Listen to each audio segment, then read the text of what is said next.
Erudi, an ancient land where gods walk among men. A living, breathing high fantasy world that we want to put into your hands. But we cannot do this alone. In order to bring you back to what tabletop is all about, combat, exploration, adventure, we need your help to bring it to life. By supporting us on Patreon, you can support this project and the cast of Moonskull, with our promise that we will answer to the only people that matter. You. Legend Seeker. Your legend starts here. Forge your path. Shape your destiny.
We have an intro now. Hello and welcome to this week's edition of Masks of Nyarlathotep. I am your keeper of arcane lore, Moss, and these wonderful people around me are our investigators. Let's just start off the evening as they are on their sea voyage towards the Outback, and say hi to everybody and just see how you're doing. Nomi, what are you shoving in your face? A jalapeno popper. A jalapeno wrapped in bacon with Travelling cream cheese. I had mashed potatoes. I had a medium rare steak today. It was a bad weekend to be a beer, I'll tell you that. Celebrating my freedom, celebrating Mexico losing, and then celebrating US playing Belgium, but we're not doing so good, guys. So, yeah, it's not a good weekend to be a beer, I'll tell you that. Yeah, Trump using his political influence for nothing. Woo! Trump Daddy, let's go. Well, there's always a second half. And then for dessert, pistachio almond ice cream. And then for second dessert, cookie two-step ice cream. What? Second dessert. Wait, what's the length of time between first and second dessert? When I'm done with my pistachio almond ice cream, and then I move on to the cookie two-step. I see Beatus in your future. No, don't worry. I took 2 pills of berberine. I'm okay. I'm going to get rid of that insulin resistance fast. Berberine's the trick. Mm-hmm. All right. Well, speaking of diabetes, you know what? There's really nowhere good for me to go with that. Adult onset diabetes. Ashton, how are you? I'm doing okay. I miss Florida. Hold on. I could do better than that, Don't come back. Speaking of diabetes and getting your blood pumping and rising as sweet as ever, Ashton, how are you? I'm supposed to be Moss, you're fired. I'm supposed to be degrading to you all. I'm not supposed to be giving you compliments. My job is to degrade you. Listen. Just because Erudi gave you that kind of mentality, hold on, doesn't mean that the universe is already degrading me enough, Moss. Like, I'm sorry. No. Moss, you have to understand, Erudi does that because he has no self-confidence and he's just a miserable Muppet. So by you doing the same thing, it kind of puts you in the same position as him. Also, Erudi is nice to me. There's what the hell? That's because you have There's boobies. no argument that, well, that's also, that's a valid He just feels bad for me because I'm locked up in a hospital every other day. Anyway, I miss Florida. I did a little visitation to Florida. It was a fun time. Now I'm back in the middle of nowhere, Wyoming. Hate it here. Didn't visit me. Who the fuck are you? Anyway. Wow. Wow. Anyway, yeah. I guess I'm doing okay, I guess. Could be better if I was in Florida, but you know. Well, yeah, you know, I hear that everybody in Florida is doing pretty good these days, considering everybody and their mother moved there over the past couple of years. I wish they'd stop. Yeah, I know. I had thought about it, and then I was like, I can't afford this. What are we talking about here? I'll be moving there with maybe in a year and a half. Maybe Florida less. used to be cheap, and then everybody moved Used to here be all cheap. at once. Yep. Yeah. Everybody moved here all at once, and then now they're tearing into like one of the most important ecosystems in the entire world. They're ripping it like I was just telling them. They ripped down the cool swamp that was near my house that had all the gators and turtles and stuff, and all and those made trees, condos. Like we have the most unique ecosystem in the entire world in Florida, and they're destroying it so more and more people can buy their like third home there. And I don't think people realize like how bad this is going to get, because Florida is also not big enough to maintain the amount of people moving there. Like, we're going to have a lot of like, you think sinkholes are bad now in Florida? It's going to get worse. Like with all of the, yeah. If You know what's anything, awesome? I would be getting out of Florida now. The rest of because us how don't bad live it's gonna there, get. so we don't have to worry about the sinkholes. It's I great. sort of felt good because I'd stopped seeing turtles getting run over in the street, but that's because there's no more turtles because they keep taking away all their I honestly homes. think the amount of construction in Florida is going to lead to insane levels of sinkholes. So I would get the hell out of there as people are moving there, honestly. It's all gonna be flying cars soon anyway. It doesn't matter. Like, Yeah. where are you gonna put your house? Any day now. This, Flying you know houses? what? This is the great American spirit conquering the wilderness. And we're just living out the American dream by Now the ripping wilderness is gonna down swallow you up. by ripping down the swamps of Florida. And that's God's will, because America has God's favor. But speaking of having God's Okay. favor, Dave, how are you? Yeah, I'm doing good. I had a good day today. So I'm ready to see what Australia brings for us. And yeah, that's it. That's all I got. I was gonna say Australia, but they got eliminated. But we're talking about the actual game. Okay. Yeah, we're talking 101 years ago. I'm trying to swing us back to actually focus on the thing at hand. This Yeah. whole investigating something rather than talking about the way the world is crumbling today and try and take us back to the 1920s when it was crumbling in a different way. Long story short, the world is always crumbling in some form or True. fashion. Yeah, Until he comes back.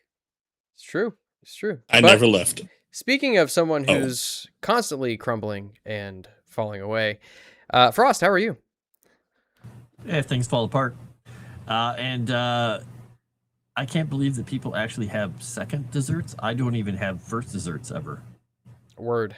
It could be Why where do you're you guys grumpy. have desserts? What the Are you hell? really living your life, Frost? Are you really living to your best sweet potential I of feel like- enjoying ice cream? Tabasco sriracha. Oh my God, we I was got gonna say, synced I feel already. like Frost dessert is like pickle juice shots or something like that. Dude, That's- I do that. pickle Oh, juice look, and hot it's dessert sauce. time. Oh, I Bottle love of pickle vodka. juice shots. They're so good for you. You know that yeah. can So actually help good. you fight against like stomach cancers and stuff. Yeah. Is Stevia. drinking No. pickle juice. Dude, Yeah, yeah, I no, have I pickle love juice pickle in shots. the fridge. Oh, I love pickle juice. I love that Hot Cheetos came out with the dill pickle flavored. Yeah. Hot I haven't Cheetos. tried those. Are they good? They're all right. There's a dill pickle puffs or something. Or The cheese balls, puffs, the dill little pickle balls, flavored. yeah. And they're like spicy. They're not like as hot as, a hot Cheeto or whatever. But yeah, you should try those sometime. I can't remember what they're called. I know what they Don't are. I'll have any get them. left. I was Yeah. wondering about those. They're Well- good. I mean, they're mostly hot. You know who is really good for you is HR manager Grishnock 1232. Oh, no. I'd like to start this off by assuring that no Foundry simps have a gun to my head, he says. With that out of the way, Nomi and Ashton are the loveliest, kindest, and bestest people. Moss should be ashamed of how he treats them for $40 Canadian. Thank you, Grishnock. Yeah. Oh, that's so We sweet respect of you. women in this chat. Yay. Yeah, Benny. I mean- Yeah, respect Why? No, wait, women. what? No. Since that's Canadian, shouldn't that really only buy like one? I mean, Saying their money is Canadian dollar trash. worth You know, more than the we're US dollar, already- though, I thought. Since No. when? Oh, it's You're not. out of your Sorry. fucking mind. Moss, and just to It's worth just less to than a kind little of bit. emphasize things. There was a Streamlabs that I believe came in was there? from a certain person too for $20. Oh, well, why don't we talk to JT about what kind of sweetener he uses in his sweet tea while I look that yeah. up. The Dirty Ginger's duck butter. Wow. That By the way- allulose, by the way, is I think made from like raisins or figs or something. Maybe that's what the weird taste is. By the way, I had this today, which is the best. Enough said. Yummy. Chick-fil-A, More- baby. Eat more Also- chicken. You guys should try this energy drink shit, even though it kind of tastes weird. I Which is what think I Frost will is do talking that. By the way, what kind of Yes, beer are you bestest. drinking there, Moss? This is our Miller Lite. Oh, It's original. not that I like it. Yuengling stuff or whatever. No. I don't see anything from on I saw it. Streamlabs. It's there. You just don't see it Is it? because it's in the chat. It came through in the chat on Mm. YouTube.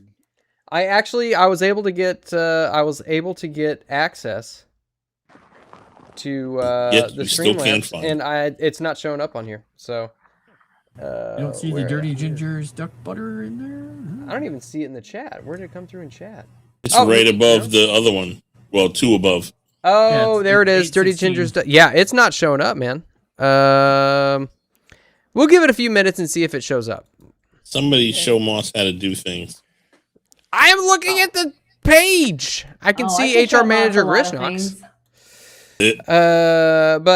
Anyway, well, thank you guys Sorry, that for was being weird. here. We do want to give up while we I try to figure out why this chat is not showing up. Why don't we go ahead and give away some benefits, guys? You might have a couple that you may end up needing this evening. So we did get some fan art from both John Gordon and JT. Some great fan art of the one shot, one kill, thanks to Mr. Quincy Pepin. That didn't frustrate me at all. And some movie posters from JT. It's pretty wonderful. We've also got, let's see. You guys want to take a guess at how many likes we got last stream? Not enough. You would be I know, correct. because I'm in the chat, so I know. Ding, ding, ding. Dave with 32. You got it. And we did get 50 comments from last stream. Exactly 50. Gee, I wonder what's going on. It's almost as if somebody keeps going in there and commenting over and over and over until we get 50. Good job, and then Dave. stopping. Yes, thank you, Dave. I didn't even look. I just knew. I honestly have not been doing that the last few weeks because I've been too busy or distracted. So somebody else must have taken over that job. Thank you, whoever it is. Good job, Nomi. Yeah. It was Nomi, right? Right? Totally Nomi? Probably It was Nomi. Probably Nomi. Wait, hold You on. can What? type. No. She's like, what Say did I that do? I again? didn't do it. No, baby. What did I do? No. What did you do? What did Tell you do? me. a I good missed thing. it. Nope. Too late. You're too late. No, Should have been there. No, I am here, but I just saw We're going to that. give third dessert to somebody else, I guess. No. I want. Wait a minute. Yep. Are you Yeah, are you should've telling been me there. Nomi wasn't paying attention? I don't believe it. Who'd have No. thunk it? Well, first of all, there's a game playing right now. Belgium just scored. I'm actually really. Nobody pissed. I'm gonna- cares about your third world kickball but you. I need Trump Daddy to make another phone call. Is what I'm saying. All right, I'm gonna be honest with you, Nomi. I'm on a delay, and I just saw the goal. So Yes, yeah, that's why I'm like, if you see me don't yelling, spoil it for me, as I'm on a delay. Wait, Dave, I thought you hated third world kickball too. Dave has culture, unlike you yes, guys. It's not a real How is sport, soccer a but third world same. country sport? Soccer is one of the oldest and most worldly known sports. Like, I'm not a soccer Screw fan, that, but like, that's not Guess true. what?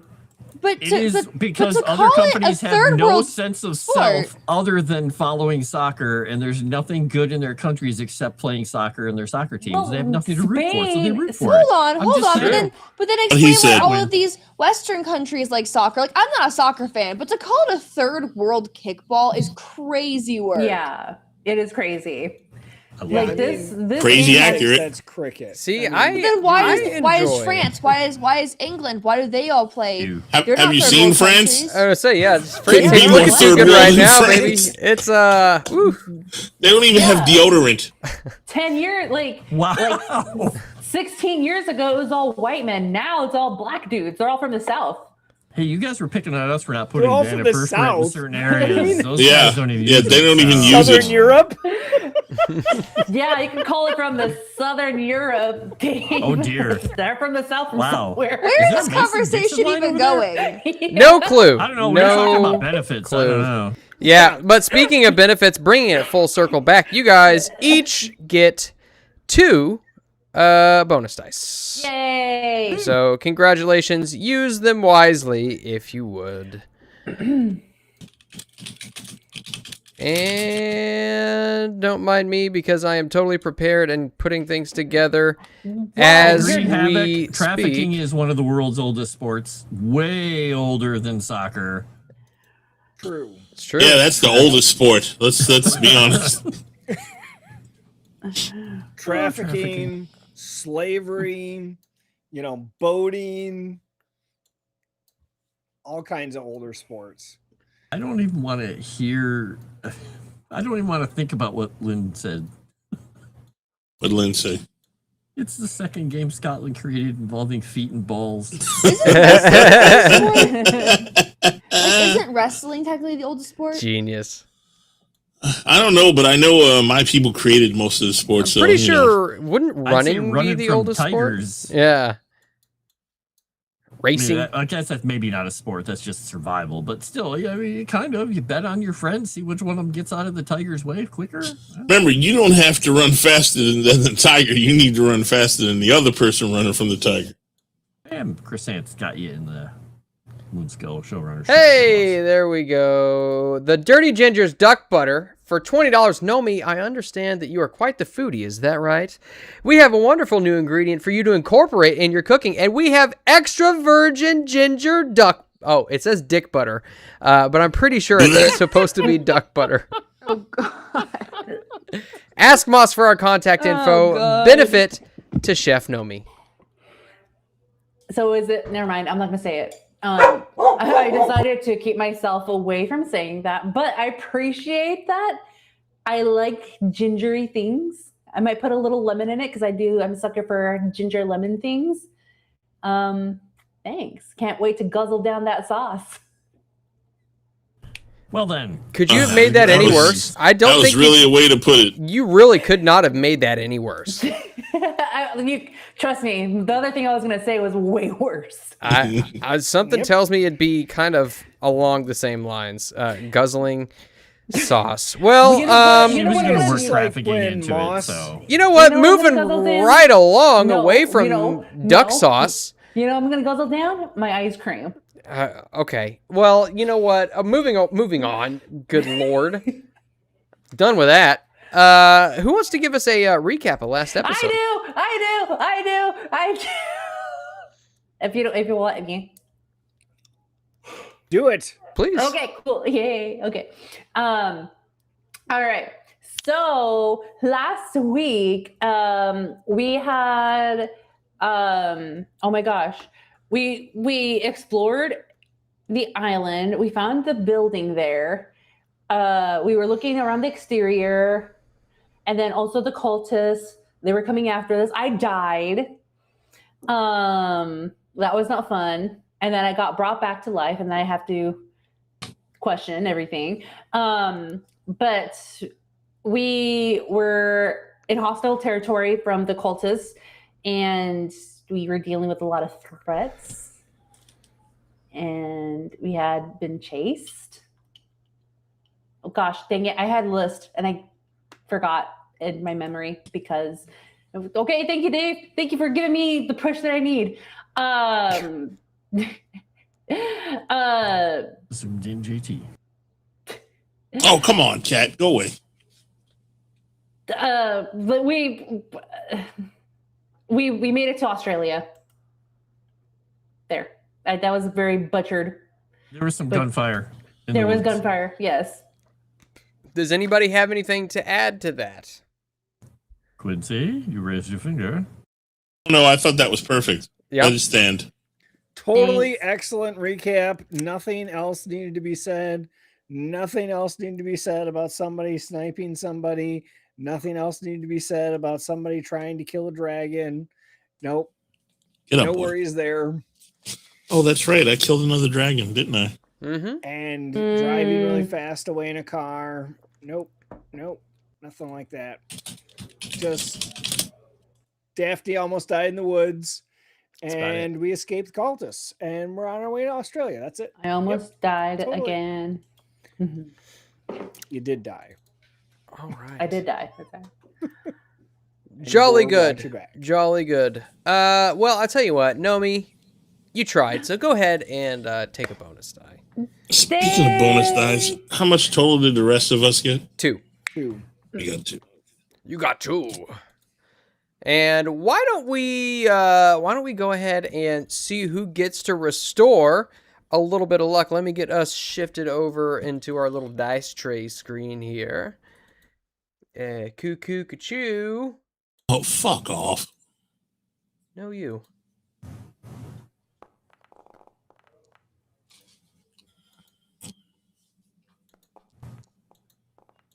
I couldn't have done worse. So perfect. Woohoo! I'm in the double digits of luck again. Lucky. Oh, that's right. Well, I need spent to- 20 of them last time on that one roll. Okay, bear with me here. Boo boo boo. Yep, we're gonna wave at Egypt as we go by. That's Dang the it. simple aspect. I'm not waving. Don't make eye Goodbye. contact. Yeah, fuck that place. Yeah, why would you ever go to Egypt? Talk about third world kickball. You know, like these weird pointy buildings out in the desert. Yeah, pointless. Pointless, pointy buildings. All right, so I don't like that spider on the map. What the I'm worried now. it's only a little huntsman. No big deal. Yeah, that's it. All right, so who do we have here? Just put it in your guys' Daphne gets no luck back. Oscar gets luck back, and Quincy gets luck back. Dr. Gore does not get luck back. Ashton is not going to get luck back if she doesn't roll for it. It's stuck. It's stuck. It's stuck. It's It's always being mean stuck. to me. I think you're just not clicking on the right thing. I think you need to click I a little am. harder. I swear. It needs some duck butter. Go ahead, click on that little Yes, thing that is a there word. in the chat. Click on that thing in the chat. It's like I'm looking at the chat and it's not letting me click it. I clicked it 4 times. Jolly good. 22. Well, you don't get any Oh. luck back anyway. No big deal. No big deal. All is fine. All is well. Lag is insane right now. All right. Always blame the lag. Pro gamer move. All right. So you all are. Let me see if I can get a good old sound to come up here. I don't know. I don't think Sirenscape's wanting to work with me today. Please don't tell me that Sirenscape is going to be a you-know-what. Let me see. Bear with me, chat. Bear with me. Please make sure you pronounce all the H's in all words that way tonight, please. I will. I promise. What? What? Whip? Who? White.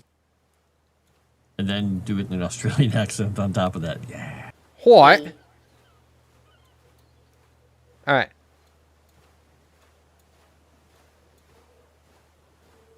Can you guys hear that? I hear something. It's just barely. Yeah. I have to. What is that? That's Sirenscape? It's supposed to be. Oh, that's bad. Yeah. I'm telling you, today's a bad day. Let's see. Yeah, things are Is that going. what Australia sounds like? I'm going to blame Ashton. So glad I can't hear it. Oh, there we go. I think I Do got we? it. I think I got Do it. we go?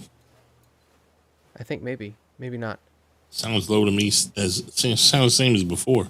And I made mine louder. Here, I'm trying to see if I can get it to.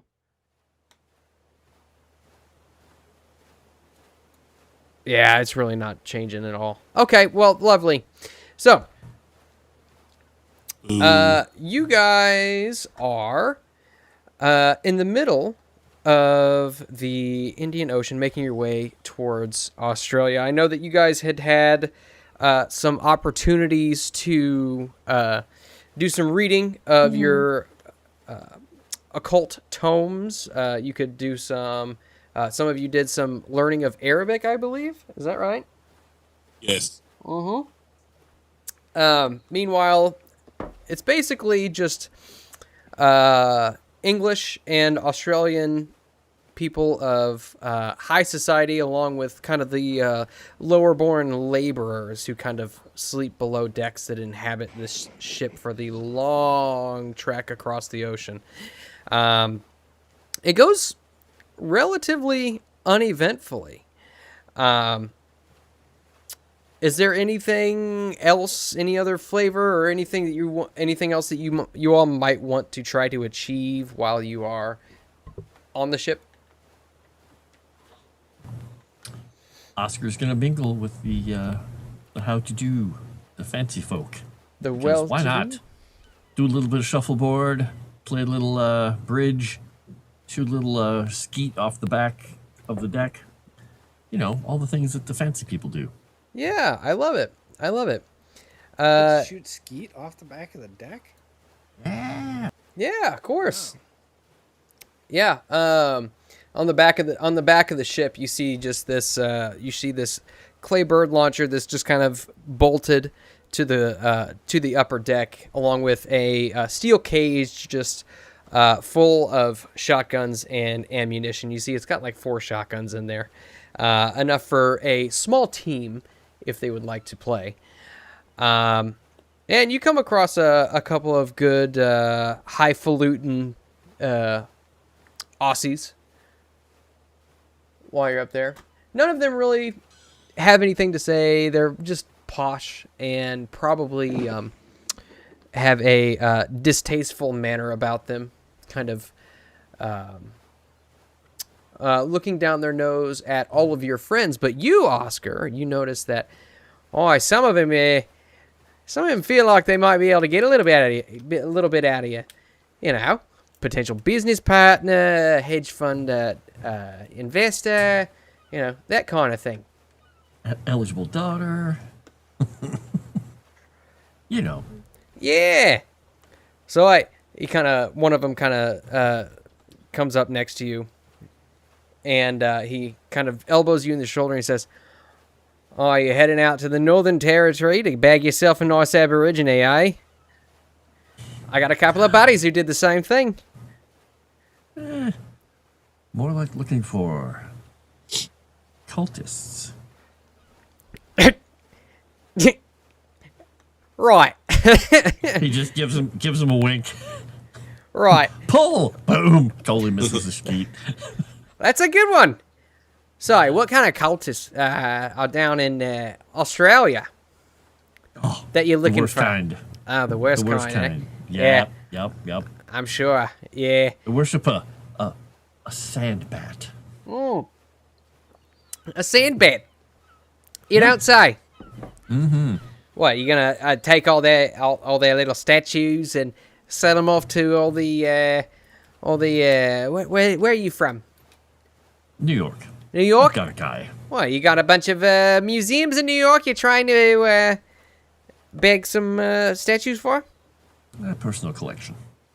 Ah, see, I knew you were a man of taste. I knew you were a man of taste. I'm losing it going to New York. You just had to It's mention okay. Keep drinking the beer. You get more and more Australian. It'll be perfect. it. Right. Have a Foster's. Right. And this guy you can tell he's just swaggering back and forth. Nice. Fucking pull! Doosh! Wide shot. You don't win them all. I'm horrible with these things. Just keep making small talk, spending time. He's not necessarily going to probably learn anything from any of these people. He's just trying to keep himself busy because this is getting serious. Yeah, you can you can tell that all of these people, most of them, either separate themselves from the lower-born working class people, or they are of the lower-born working class people who are more or less just worried about getting by and don't have time to busy themselves in work such as that. Makes sense. Excellent. Well, he'll do that. He'll do the dilettante thing and just waste away his time frivolously the whole trip. Perfect. All right. Anybody else? Got anything else they'd like to do? I spend all my time sequestered reading books. I'm still in the hospital, correct? We'll say that you're on the ship infirmary. You, at this point, it's been quite some time. Actually, you might be healed by now, which makes no sense whatsoever. But thanks to the chat's miracle last week, which thank you, chat, for that miracle, along with some great medicine rolls and such. You are, by the time you get around India, you are somehow healed. I'm going to chalk it up to her having an amazing doctor. Obviously. Yeah. Sounds about right. Yep. Once you Guardian went to the angel? hospital- No. I mean, yeah. Gore. Yes, the best doctor. The best. All right. Healed all you bastards.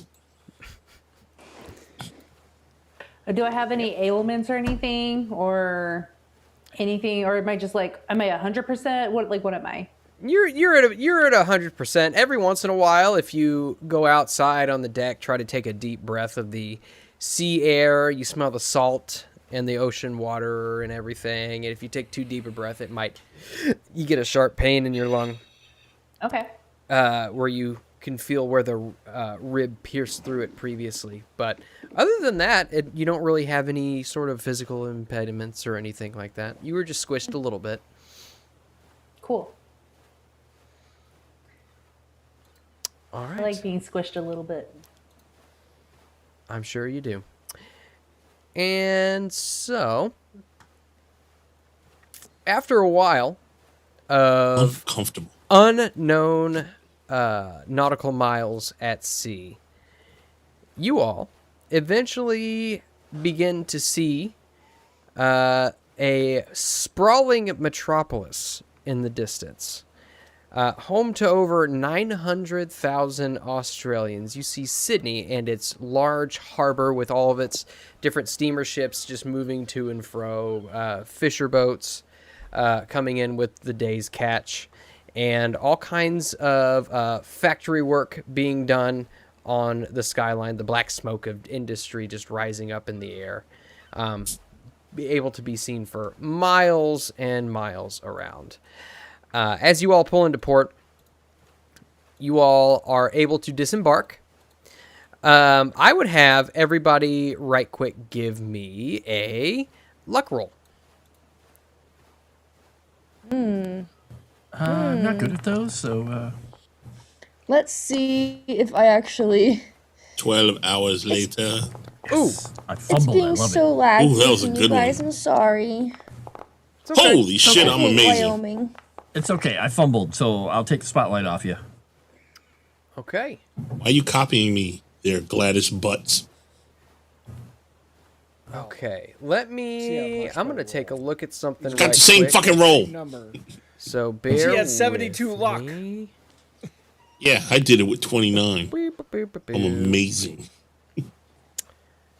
Okay. I So have 12 luck. Jeez, Ah. that's right. You spent a ton last game. Didn't you? That's why I said I'm happy I got into two Yeah. digits. Yeah. So, after a while, you all are kind of standing there on the port. Let me see. By the way, didn't I get a bunch of cool books and paperwork from that place that we need to go through at some point? Oh, that's right. Well, you picked up. You did pick up quite a bit, didn't you? Did you not Yeah. go? Did we not go through it when you were in there? I don't think we did, no. No, because I've got the Arabic book and the Hebrew scroll, but I don't think I have them on my sheet. Okay. Okay. All right. So, we can say that as you all are kind of standing on the pier, waiting for your luggage, you see that a porter comes out and stands in front of you, Oscar, and says, "Right, so we did a random check of your luggage and found that there was some unauthorized weapons there, and so we had to confiscate them. And as such, we have gone and we, as is, well, unfortunately, the regulations with that caliber of semi-automatic pistol, we had to search the rest of your companions' luggage as well. And unfortunately, we were unable to, allow much of the contraband, as it is being considered now, in the form of weaponry on the port. At least until you all can get the proper permits for them. Sir, and I will produce the permits that I acquired from my hunting license for the various guns, as I said before when we were in England. So I will produce those permits to verify our weaponry as hunting equipment. Oh, right. So he pulls it out and looks at you all. Right. Kind of rolls out.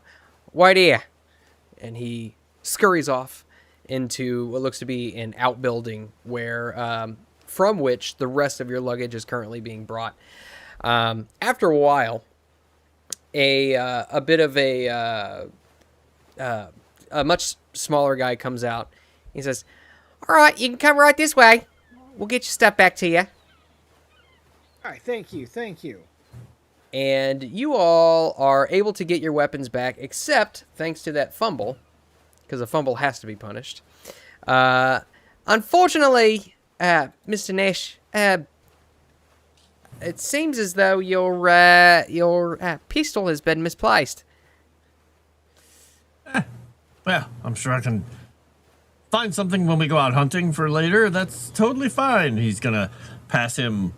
Do they use? I don't actually know. Do they use pounds here, or are they using They're Australia dollars? they are- kangaroos. Australian.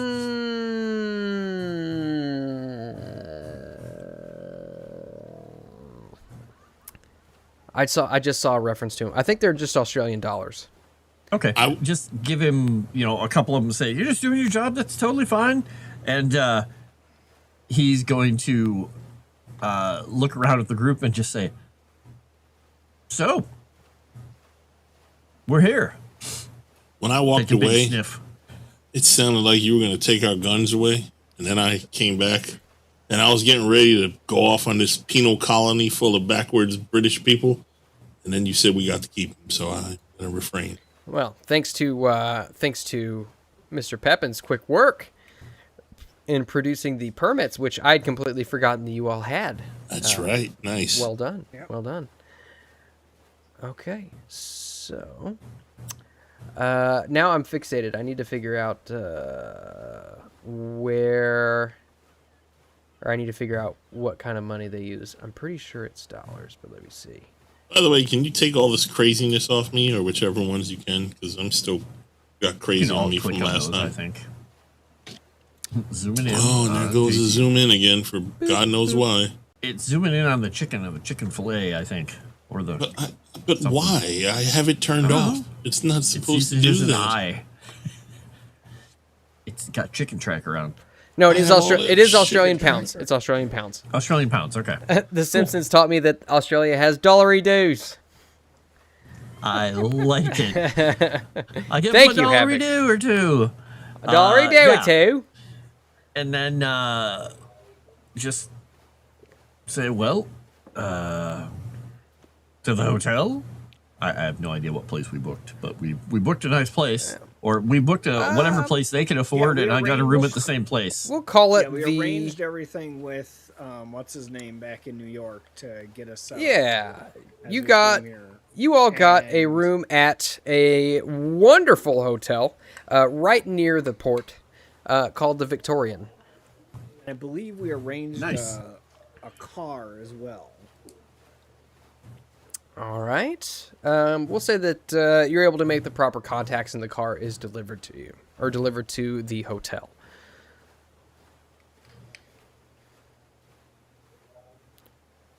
And so, you all get to the hotel, and it's quite nice.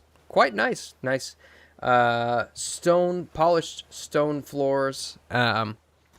High columns which hold up the second-story balconies which overlook the main lobby, where all kinds of well-to-dos are gathered, both Nice. Australian and British and American, and people from all over the place are gathered here.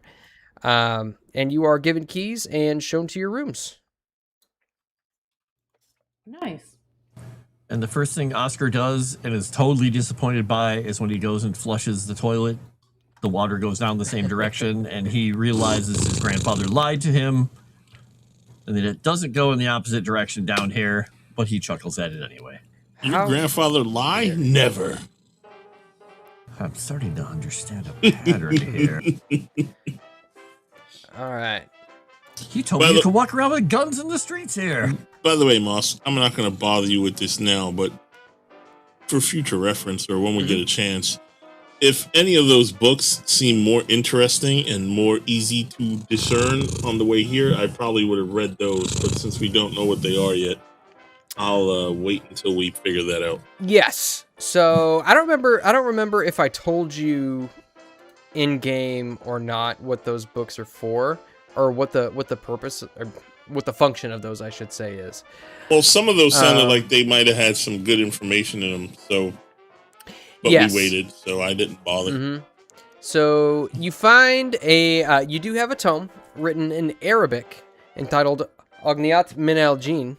I got gnats, and I don't know where the hell they came from. I think that was the one Frost got, right? That's why we were learning Arabic or something. Gnats usually come from the sink. Yeah, well, I know exactly what it's from, but That pile of bananas in the corner. I've taken care of it, and yet here they are. Let's see. Oh wait. Let's see. What else did you get? You grabbed mostly books and scrolls. So you had nearly 100 rare and intriguing books concerning the occult. The books are written in a range of languages, including Arabic, English, Hebrew, French, German, Frisian, and Spanish. If I remember correctly, I took only the ones I could read, and Frost took Arabic and maybe something else. Okay. The Hebrew scroll. Yep. Okay. So basically, since there were so many, that's why I chose. Do you go ahead and we'll say that at this point, you probably would have had the time to have read at least one of the books written in English. Mm-hmm. And that will add 1 percentile to your occult skill. Okay. I'll take it. Do, do, do, do, do. Do, do, do, do. Oh, wrong button. Shit. Okay. I get one more and we're at 69, buddy. Ayo. And then was there anything else that you had taken from that basement that we need to go over? I forget. I don't remember. But I know we took anything that looked cool and magical. All right. Let's see. Most of the stuff that you found, you did find those 2 vials, which Oscar promptly destroyed. Wasn't there something with those vials that we took, like a skull or something? No. I forget. There were disease-looking spiny plants that were kind of next to him, but you didn't touch those. No. Yeah, you didn't touch those. Let's see. There really wasn't much else. I felt like there were a couple of items we took, there was, but maybe I'm wrong. I have to rewatch it. Well, there was statuary, and if you, I'm pretty sure all you took was the books and scrolls. Mm. But there was some statuary down there that I don't know if you had the time to actually go over. Probably not. But everything else, you do remember having seen places where you would surmise that occult items would be kept, like the bust that was in Gavigan's room. I don't think I missed anything in that room. Did you, Frost? We looked at the bust, and that was supposedly where you said a headdress was supposed to be, and there was no headdress. Right. And the bust I thought was too big for us to actually take. By the way, when Quincy large. one-shotted that dickhead, did he have the headdress on? I think somebody did, or she did. Because she took it off him and put it on her, right? When after he shot him. I mean, your characters wouldn't know that because that was kind of a fourth wall breaking little scene. Scope. But yes, right. He was wearing a headdress. Right. I mean, we don't know it, but right? I'm saying you told us it happened. So I mean, there was a headdress involved. Mm-hmm. And you, they're also just for player knowledge and not necessarily for character knowledge, but he was also holding 2 scepters. I think you said he saw that. That we didn't see it. I don't think. But Yeah, and I he think had when he a shot him, cool he robe, saw it. unlike all the other Yeah. people. Mm-hmm. All right. So, let me get you over because I went ahead and threw together another scene here. An investigation board, so to speak. Oh. And it's just got a couple of little things on there that might be pertinent to what you know so far in Australia. And let me get us over to the game screen so chat can see what you're looking at here. Okay. Oh, Oh, that was the thing we missed. That's right. The Cult of Darkness thing. Darkness. Yeah. Which that, honestly, that was more in reference to Dr. Anthony Cowles. Basically just to show that Jackson Elias was taking interest in what he was doing. But you do recall... Go ahead. Cowles is still in New York, right? He is, but he did tell you that his colleague David Dodge was more or less house sitting for him. Oh, jeez. And he had offered to make an informal introduction for you all, should you decide to head down that way.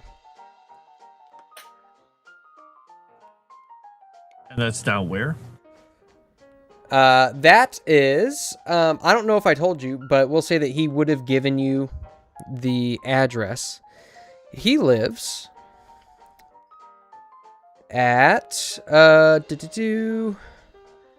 he lives in Camperdown, one of Sydney's inner suburbs, and within walking distance of the Australia University campus.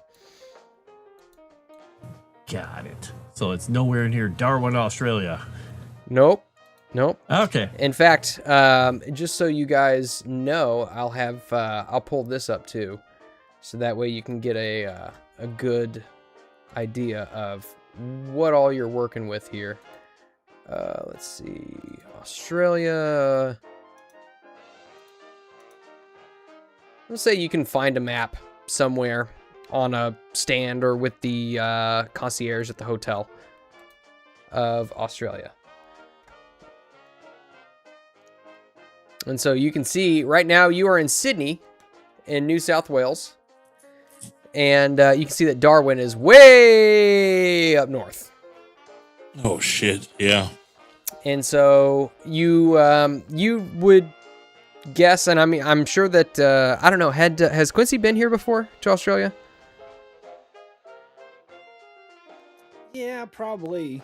Okay. He's been most places where there would be big game Game, hunting yeah. and Yeah. probably So, shot a kangaroo or Well, something. let's face it. Everything in Australia is trying to kill you. So yeah. So, I mean, you would know that Australia, for the most part, is like arid desert, and with a few smatterings of, you know, some oases Jungle. and such. Yeah, I hunting mean, it's- emus. That's definitely why I was here. And they chased you off, but you're back for revenge. Got it. so, Fuck. Does anyone remember what the whole Randolph Shipping Company thing angle was? The parts. The parts that we had. But I think there was also like a statue sent here and something like that. Yeah, so that had to do with the things we found at the manufacturing place, I thought. oh, let Right, me that's the actually, parts. you know what? Let me pull that up too, because I think I know what you're talking about. You're talking about that ledger, yes? Yeah. The ledger, England. Let's see.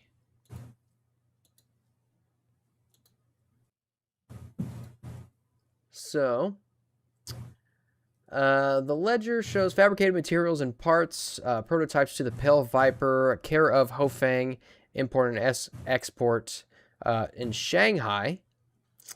You see incoming deliveries to Derby, to Hinson Manufacturing, ancient machine parts care of Huston, Australia. delivered to Henson Manufacturing, Derby. So that was a delivery from Australia. Basically, you can guess that really the only thing from Australia was outgoing. There wasn't really much of anything coming to Australia.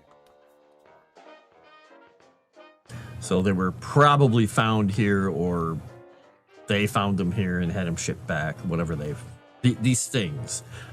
But this is where we did hear about the idea of the sand bat and Wait a minute. stuff like that, right?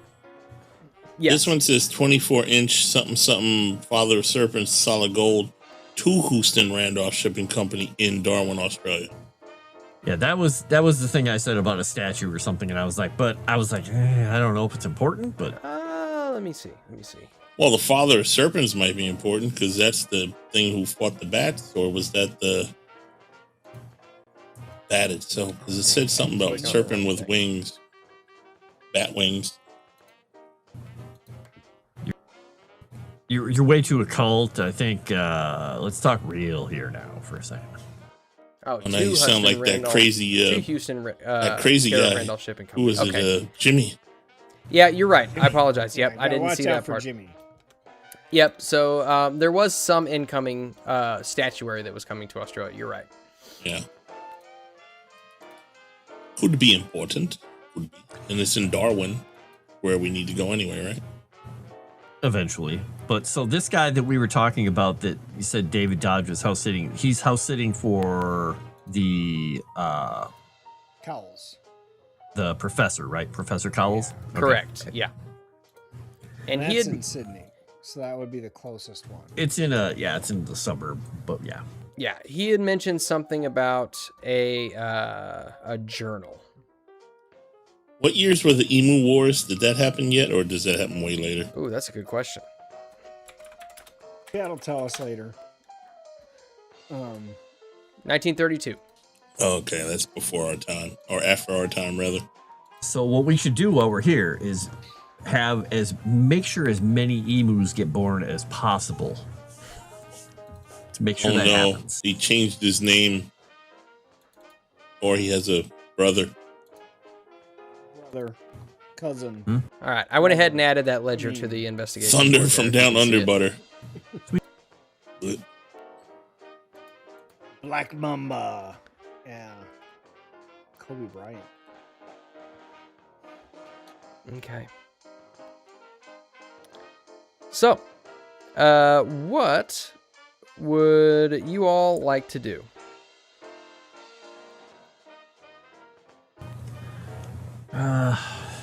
Should we? What time of the day was it when we arrived? Was it midday or was it? I'll say it was probably somewhere around midday. Okay. Well, what do you say we get ourselves situated, get our rooms, get everything done, sample some fine cuisine, and then talk to this David Dodge person in the morning? Let's go get some emu and kangaroo steaks. Maybe they have a bloomin' onion. Well, I heard about this Vegemite. We should probably give that a try. It's a delicacy, I've been told. Yeah. Is yeah, it meat? Yeah. You want to Then stay no. away from that. Is Vegemite just a from thing yet? experience. It's probably always been a thing over there. 1922 by the Fred Walker Company. There you go. Oh, it's very new then. This new Australian delicacy. Man, have you heard about this thing called Vegemite? Vegemite. It's I'm not sure. It's got they say it's got No, B I vitamins, mean, but I'm not sure what that is. 1923. How bad that whatever that noise was hurt your ears for us. I knew it. Wasn't me. 1923. Something scratching and rolling along the metal fabric of, the strings of my ears.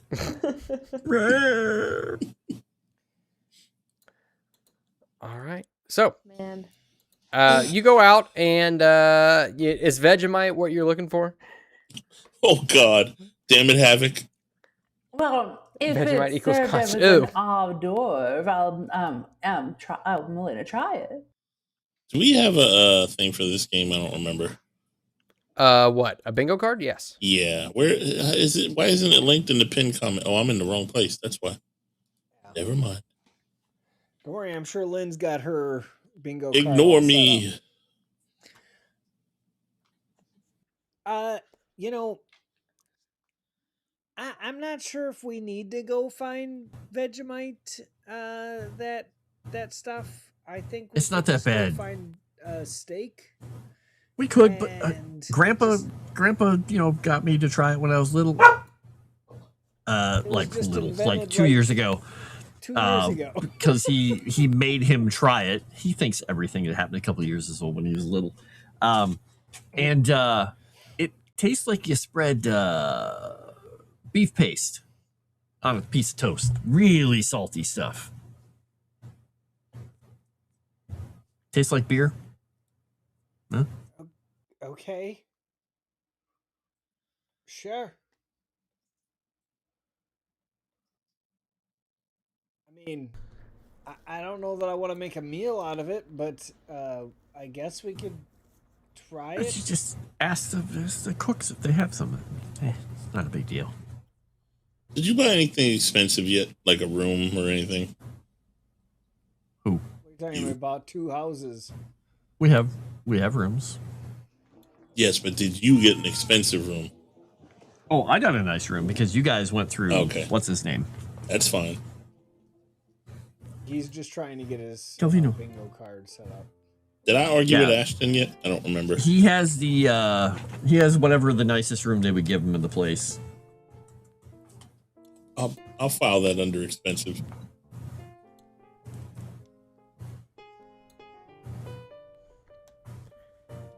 Okay. What up, Calvino? Come on. There is a fine dining establishment in the bottom or on the ground floor of the hotel if you all wanted to do that. Otherwise, you can go about Sydney, just kind of perusing about. You can see that. I mean, it's got all of the modern amenities that a 1925 era metropolis would have: electric trams, taxi cabs. Basically, I mean, it's just basically a mini London, but from inside, it hardly looks miniature. It's a very bustling city. Mini London, Fine huh? staying in here. I was so happy to leave that place. Now I get a smaller, hotter version of it. Wonderful. Ah, the dry heat. So Feels like home. I'm fine for staying in the fine dining establishment here, unless somebody wants to find the local flavor. Nope. Oh, Dining sounds Vegemite. good. You can traffic some Vegemite out of the country if you really want to try it. Good luck. Oh, I mean. Whee.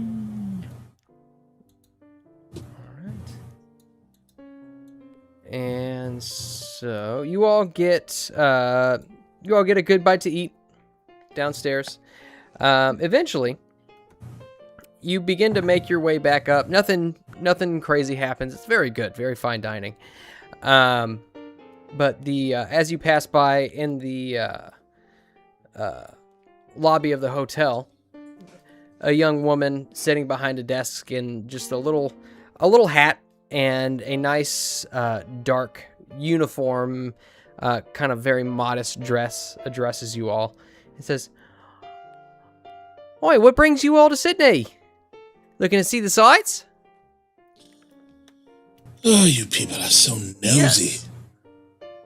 And you see she as you say that, Gore, you see she like taps the sign on the front of her desk that says concierge. Yes, and I tapped the sign on my bingo card that says Julian is a jerk to NPC.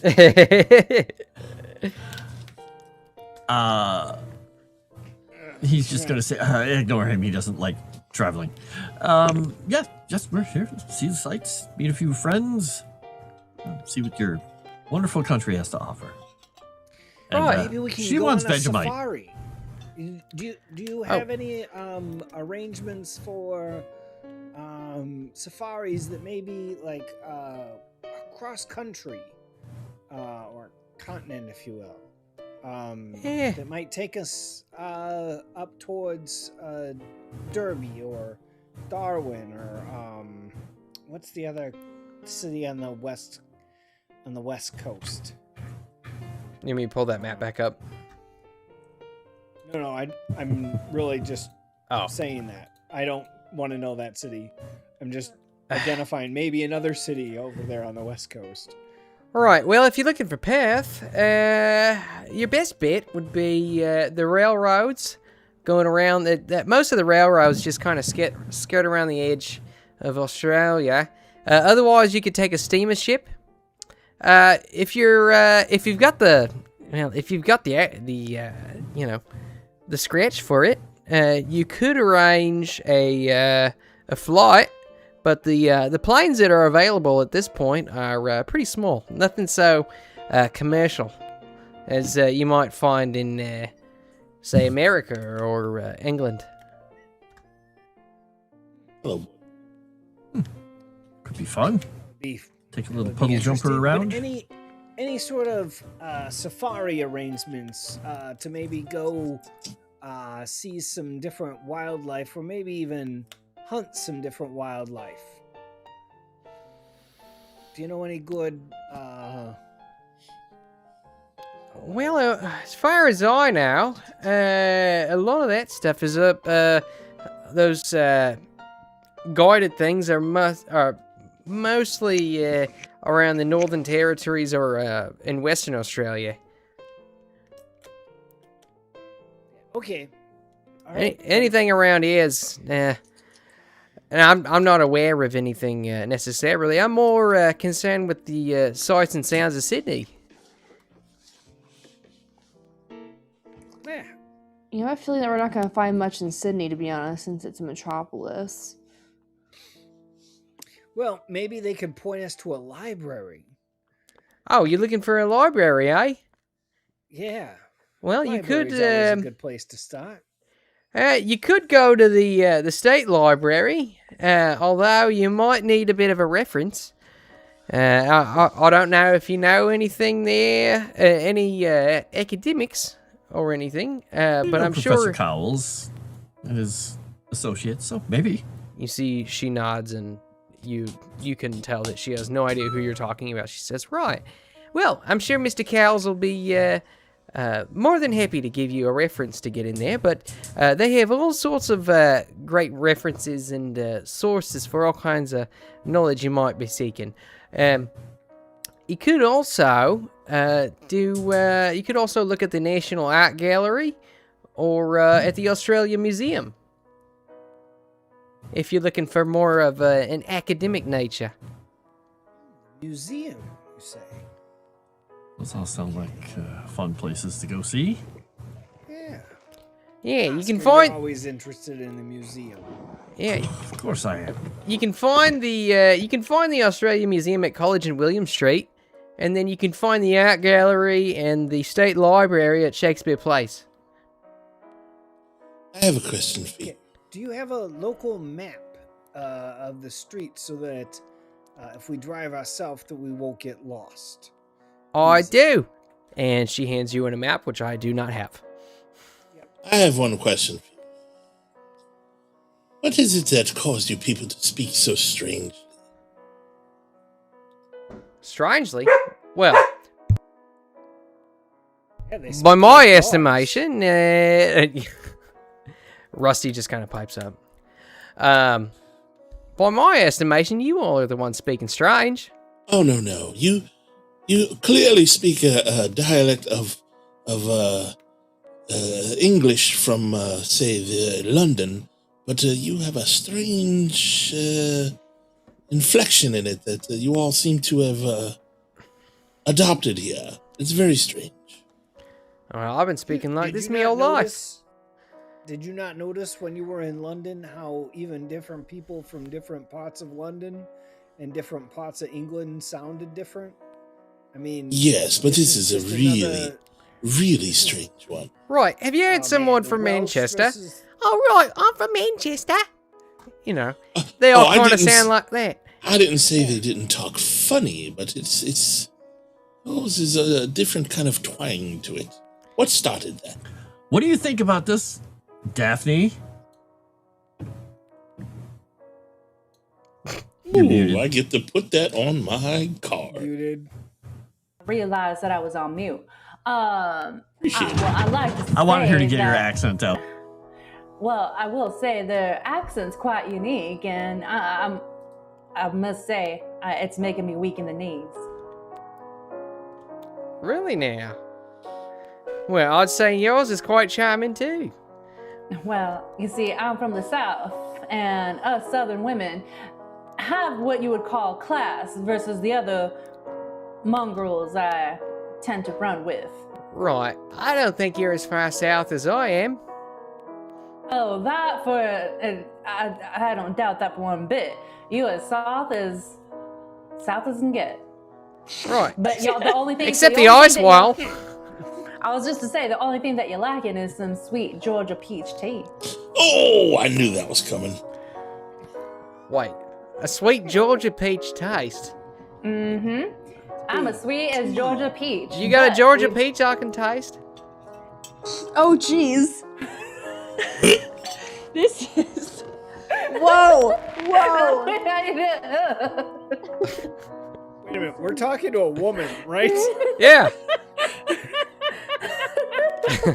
You see, she's like genuinely like concerned. You know, it's illegal to bring fruit on shore.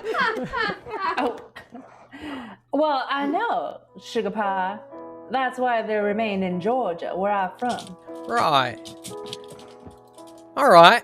Maybe one of these days, if you make your way to the States, you can have a taste of a sweet Georgia peach. Oh, jeez. Maybe I will.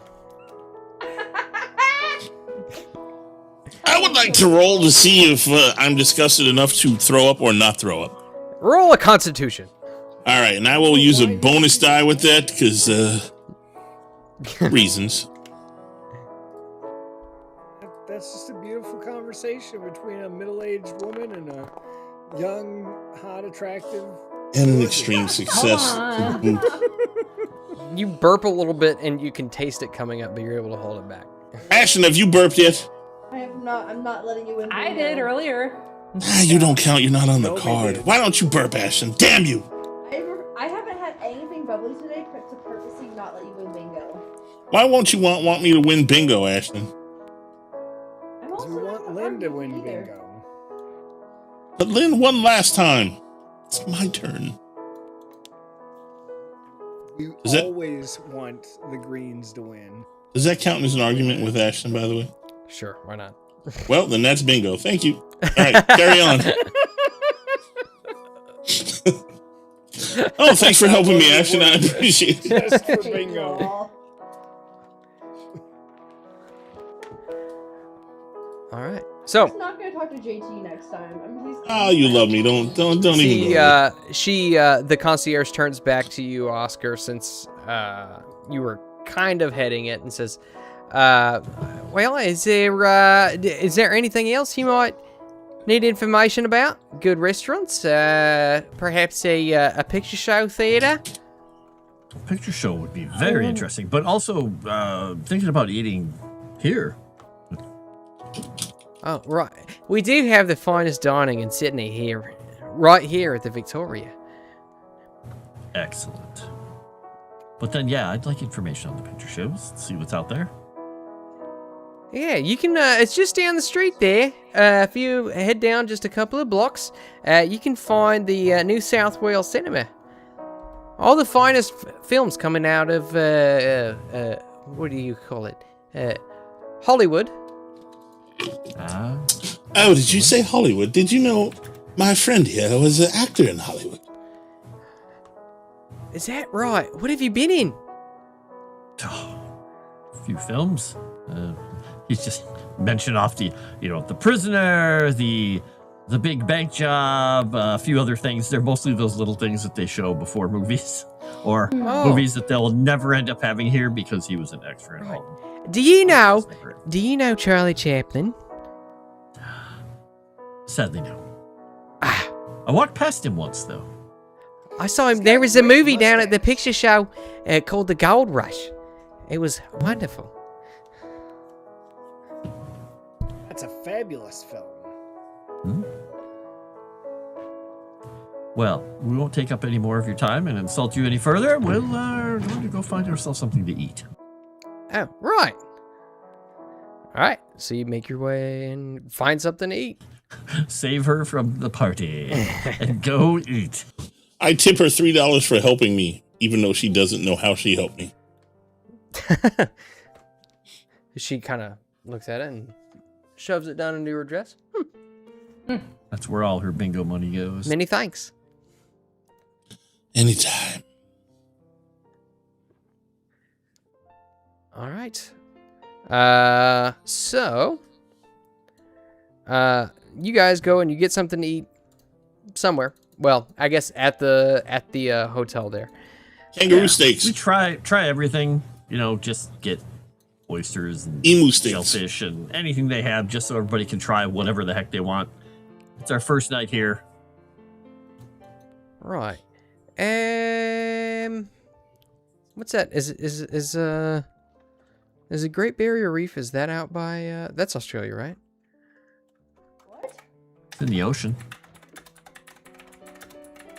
It is in Australia. Okay. Or it's close to Australia. Fresh oysters caught right at the Great Barrier Reef. As fresh as they can get. Some nice tuna. Tuner. Evidently, we're eating it. Yeah, I just eat whatever. Enjoy. Right. Koala burger? No. No camera. They have it. I'd like guac on a stick. Our special tonight is a drop bear sandwich. Emu and Oh, kangaroo. bastard. Ah, that sounds good. The only way you can have kangaroo is if you fight it yourself and kill it out back. Oh, Nice. Right. I had to. The waiter's like, I don't get it. Julian shoots himself. Oh, bingo. No, I'm kidding. That's just my card. It's just it's only got one spot on it. Finally! I meant with heroin. Sorry. It doesn't specify. So you've got a wonderful piano man on the other side of the restaurant, kind of lulling everybody into a sense of peace while they dine on their fine dining and sip their fine wines. I tip him $1 and say, "Thank you, Mr. Joel." My name is not whatever. Oh, I thought you were the piano man. I'm sorry. I am the piano man. Doesn't exist yet. Well, whatever. He's I'm a just future. alive. I think to the future. I don't get caught in the past or present. Right. And he continues playing. I'm sorry. I lost so much sanity last game. You're just gonna have to deal with it. All right, but the rest of the meal goes relatively uneventful. You are served with great service and great food and great drink, and you hear wonderful accents from all over the world. That was the best kangaroo I ever had, Oscar. Thank you so much. Welcome. Is there a guy at another table named Ryan Kinnell who's visiting, even though he didn't want to, that gets his order screwed up and he goes crazy? No, kidding. You hear on the other side of the restaurant, "What the fuck is this? How do you fuck this up? It's so easy. I ordered fucking cheese. What is going on?" We'll find him out in the hotel hallway later, eating stuff off people's trays. It's still good. What the fuck is this bread that's on my sandwich? It's stuffing. It's fucking disgusting. Nothing's better than 4 kangaroo the next day. You see, he's got just this hairless cat sitting in the chair next to him. Nice. Ugh, it's creepy. I like it, but it's creepy. Yeah, once we get done with that, I guess see if there is a picture that evening. Because Oscar wants to go and see one, even if everybody else is just going to go to sleep or whatever they're going to do. Yeah, absolutely. You can see there's actually it looks like the movie theater comes by and places posters for what would be showing at the picture show. You see a film called Ben-Hur is playing. Let's go. Let's go. Anyone want to go? It's got a chariot. I want to go. I'll go. I've been kind of anticipating to see this film, actually. I'll go read. Gladys has never seen a film in her entire life. Yes, this is what those books, they make them into these pictures. How much do you think tickets are? Like 2 cents? I've got it. We're good. In Oscar's total, paying. it's for like 4 tickets. It's like a British pound or an Australian pound. Yeah, Oscar's buying out the theater. You want a private showing, eh? Where's the fun in that? Oh, I mean, what? Yeah, the real fun is to talk through the Mingle. movie. Mingle with the locals. I'll wait for the Hey. paperback. Roy the Romulan for $20 proper U.S. currency. Nice Benny. Would be a shame if it went to the GM. Benny to me. Thank you, Roy the Romulan. It doesn't Nice, say Benny Rory. to me. It says Benny to Moss. I am Moss. Therefore, Moss is me. Said it would be a shame No, if it he went is. to you. It didn't say it went to you. It says Benny to Moss in parentheses. Yeah, but it doesn't say Benny to me. That's a suggestion. No, it says Benny to me. No. Who's on no, first? not to me. What's on second? I don't know. Who's on third? That's right. I don't give a damn. Classic. One Is of Abbott these and days we're Costello? gonna get a shrimp like Moss That on a is, Barbie. that's from Gone with the Wind. Frankly, my dear, I don't give a damn. It's more Laurel and Hardy time, man. Let's see. Abbott and Costello. Oh, that was the 40s. Yeah. Who's on first? Frankly, That was my Florida. dear, I think there's more Laurel and Hardy time. That is Gone with the Wind. I'm pretty sure. No hunting, horror, attacking the No, cinema, wasn't- cinema camera. No. Wasn't I Don't Give a Damn on home base? I don't remember. No, it's from Gone with the Wind. No, That's I don't Rhett give a damn. Butler. Shortstop. Shortstop. Frankly, my dear. That's what it is. Yes. Okay. Thank you. A little Abbott and Costello trivia for you, chat. Sunday Abbott and You got that for Costello free. used to be the best. 1935 to 1950. Thank you, Lynn Green. All right. So, Twin is 38. Okay. you all finish What was Laurel? in- Din Dins. And right now, you'd guess, I mean, after talking to the concierge and having a nice meal, you all are nice and toasty after some fine wines or whatever spirits you all would take from the full bar. It's probably about 3 p.m. at this point. So you probably have some time. Is there anything else you would want to do other than go to the picture show? Take a little walk after dinner, but that's about it. Yeah, just trying to wind down before the place. And actually, will call up David Dodge, to let him know that we're interested in coming to visit tomorrow. All right, you hear all right, how can I help you, operator? David Dodge, please, at the college residence. You hear a couple pages turning. Oh, yes, Professor Anthony Cowles. Yeah, hold please. Hello? Hello, is this Mr. Dodge? David Dodge? This is he. Oh, this is Oscar Nash. We're calling on behalf of Professor Cowles. He said you were house sitting for him and that we might be able to stop on by. Anthony, how is that old bastard? We only talked with him on the phone, but hopefully he's gotten in touch with you to let you know that we were going to be coming on by. Yeah, And now, Moss, I'm trying to remember, were we actually going to look at some of the papers he had, or what was it? He had told you that there was an interesting diary that he had from one Arthur MacWhirr. In fact, the page there on the investigation board kind of outlines what all he said. And that is about the bat and all that stuff. Yeah, Okay, Cult all right, of the got Sand Bat, and he had mentioned that David Dodge was in possession of a very interesting notebook by a man named Arthur MacWhirr. Arthur McWhirr. All right, well, and so we were told by Professor Cowles that you were in possession of a certain notebook? McWhirr? Right, yeah. I'm sure it's around here somewhere. I mean, I am right busy. I'm getting ready to finish my my term there at the university. I'm not really sure I can accept guests at the moment. Would we be able to visit tomorrow? We're very interested in reading this, going through it, perusing it. Give me a persuade roll. And take a bonus die because you mentioned Professor Cowles. Sweet. And I'm going to use one of my bonus dice because I've got 2 to use. So why not use them on something cool? Might as well. Let's do it. Nice. Good thing I did. Had success.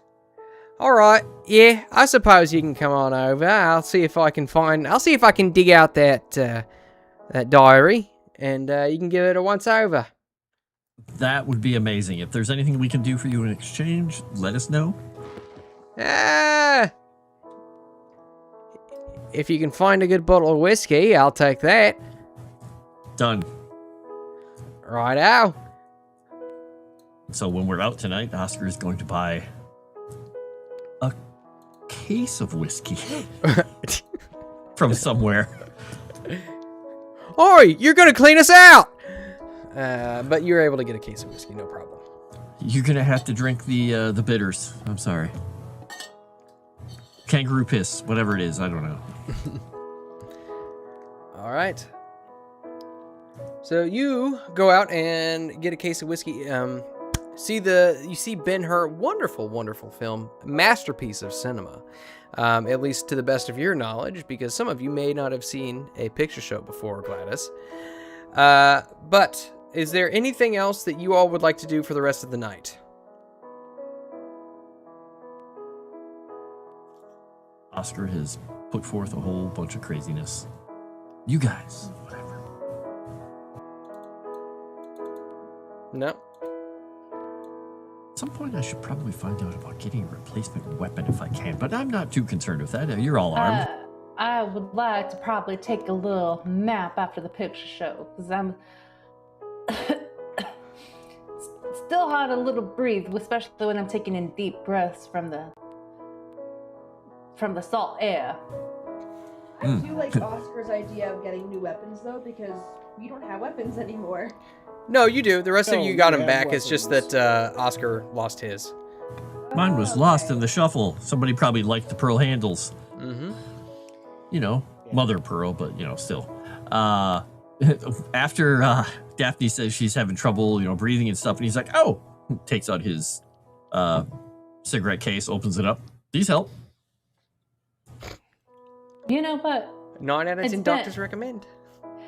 It's been a hot minute since I've last had one. I'll take one. Thank you kindly. Yep, light it for her, close it up. Hope she doesn't cough enough to hurt her ribs. Because cigarettes are really good for you. It hurts a little bit around my chest, but it's... You'll start to get dizzy soon. It'll be fine. All right. So, do you just want to fast forward to you guys going to Camperdown to see Mr. Dodge?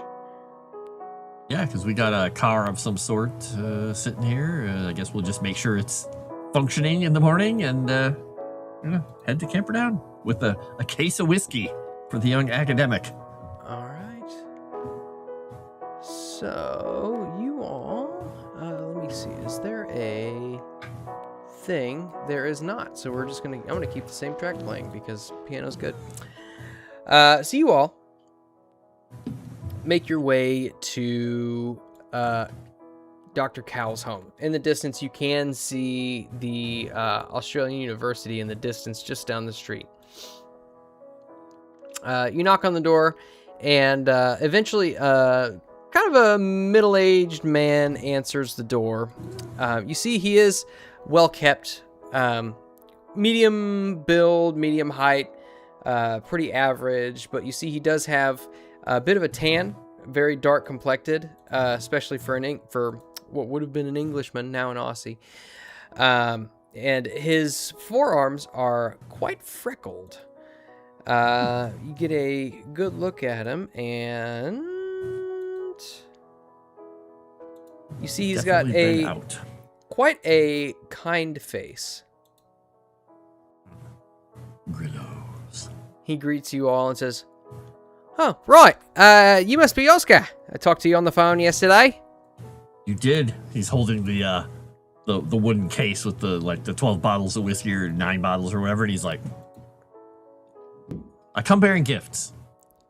You see he reaches out and grabs it. He's got sleeves rolled up on a button-down shirt, but as he grabs it, you notice that, as he grabs it, his arms just kind of tense up, and he is quite the formidable man.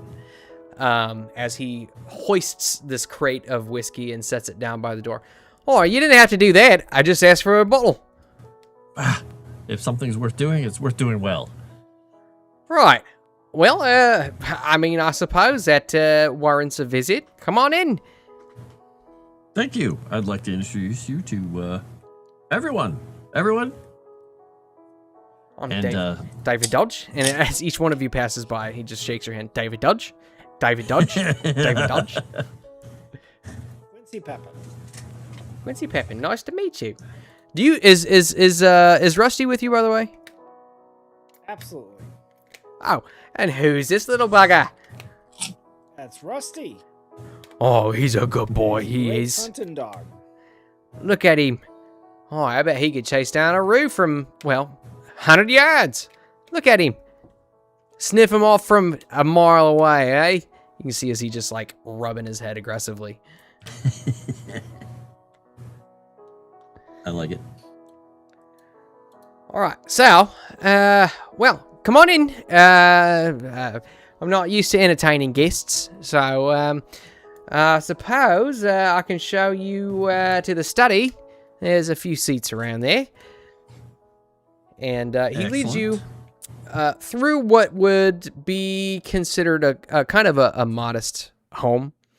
Nothing too crazy about it. Nice, well-kept hardwood floors with some decent, although not overly extravagant carpets. Staircase that leads up the stairs. Just off to the right, it leads into a sitting room. Just beyond, you see that there is a dining room / kitchen. The two are both combined. And on the other side of the home is the study. And you can see that there's a moderately sized desk, which currently has some paperwork and stuff all over it. You can tell that that Professor Dodge has been working here as well. And there's a couple of seats and sofas situated around as well.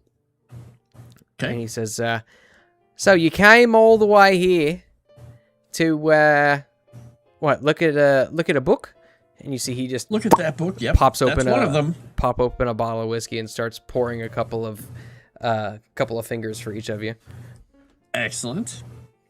Yeah, we've searching down a few things, and this book might have some clues about some of the things we're following up on.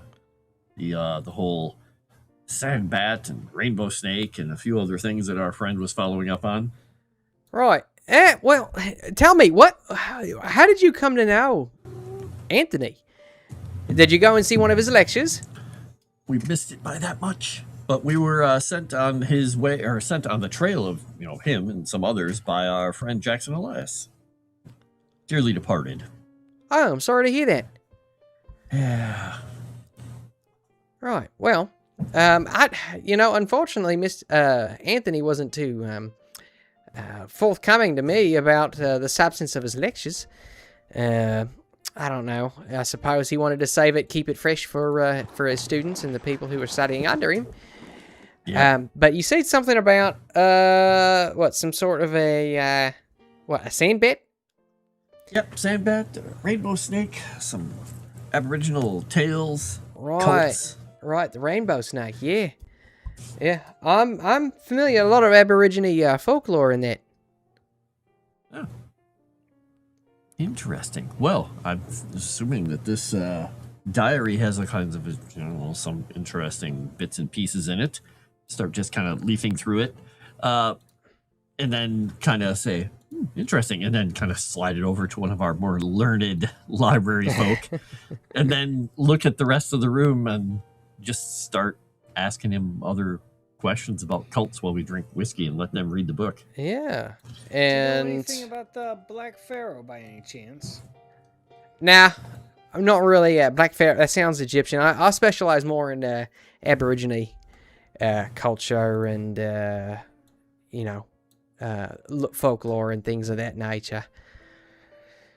Well, Pharaoh, I mean, is obviously a word that means king. So I mean, there could be like a black king or something maybe that is associated with this that kind of transitions over.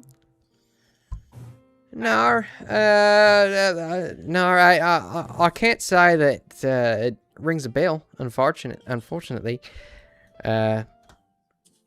although it's not something I would be opposed to looking into.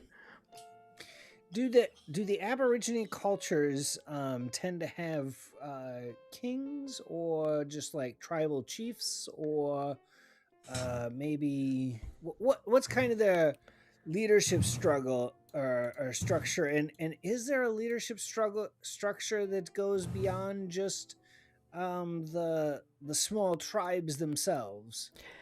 Well, anymore, the Aborigines are in. Unfortunately, a lot of them, they're in sort of communities that are more or less organized by the Presbyterian Church. I'm losing my accent. Drink more, drink more.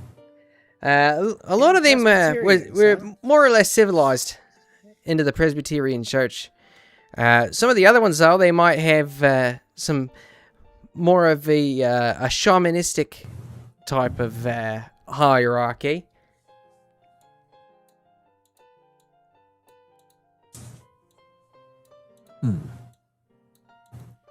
Didn't know that. Interesting. So I don't know which one of our people has the best library use. So I handed the book to either probably Gladys or the doctor. I have 70 in library use. Okay. So you want Gladys? So should I roll for library use? Well, so you don't necessarily need to roll for library use if you were looking for the book and researching and things like that. You don't need to necessarily roll anything for it. But David Dodge, you can tell that as you have kind of piqued his interest about the Aborigines, he goes on about the Aboriginal protection boards that were set up by the government to look after Native peoples, and the church and police taking part in that. And meanwhile, while this discussion is going on, you find, as you're kind of leafing through the diary,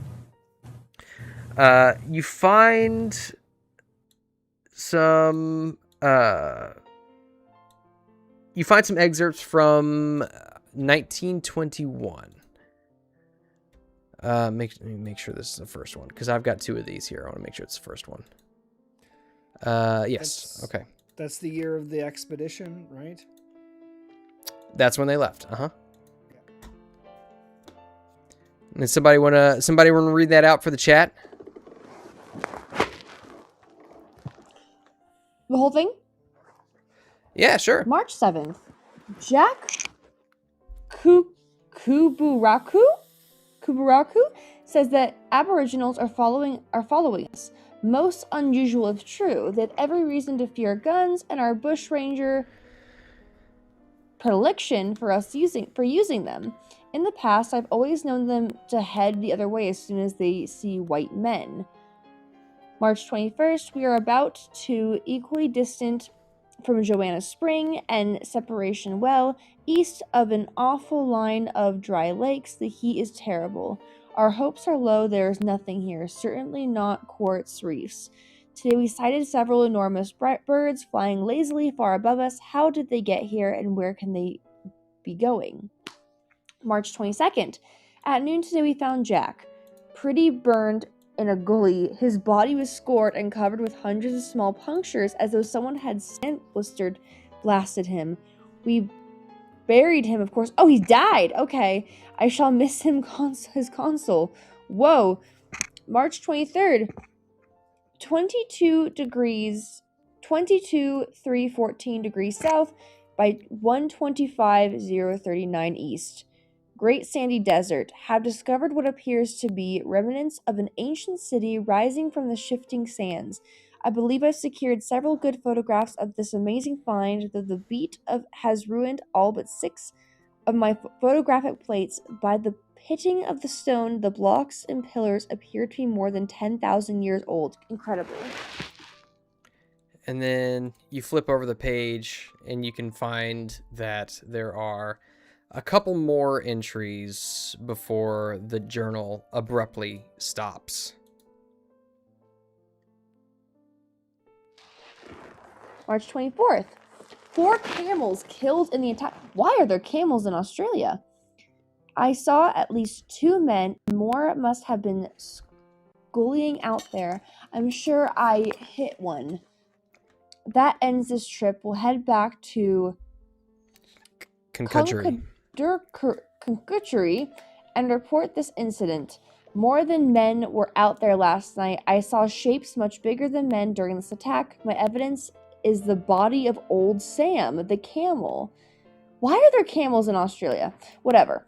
Punctured and scraped is the best way I can describe the remains, just like poor Jack. Since the attack lasted only a couple of minutes, it's hard for me to believe that anything human could have done so much damage so quickly. But then what was it? May 15th. Have told Robert Mackenzie about the city. Together we arm and return and undertake a full survey. When he saw the photographic plates, he was flabbergasted. Now as keen as mustard, okay, to work with me to realize the discovery. And that is the final entry. Yeah, weird. Yeah, the emus killed all the camels, but the camels were introduced by the Brits because they would have been a main use of Dang. transportation rather See, than I didn't horses. realize that. I'm like, they're not native to Australia. The heck is going on here? Mostly desert. And European idea of a desert crossing animal is a camel. as you finish reading the journal, you slap it closed. It's a little 4x6 journal of brown cloth stamped with the year 1921. So it's not that far off. Professor It happened Dodge recently. Professor Dodge looks over at you and says, "Oh, I ain't had enough time to really read through that. Anything interesting in it?"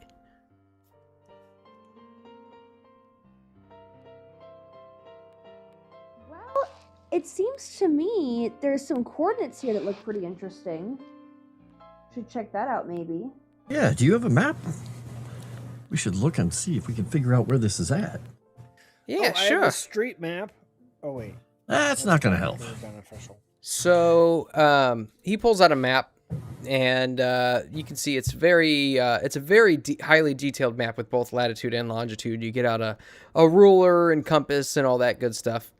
The circle drawing compass, not the needle compass. And let me pull this map back up right quick. So you find that let's see.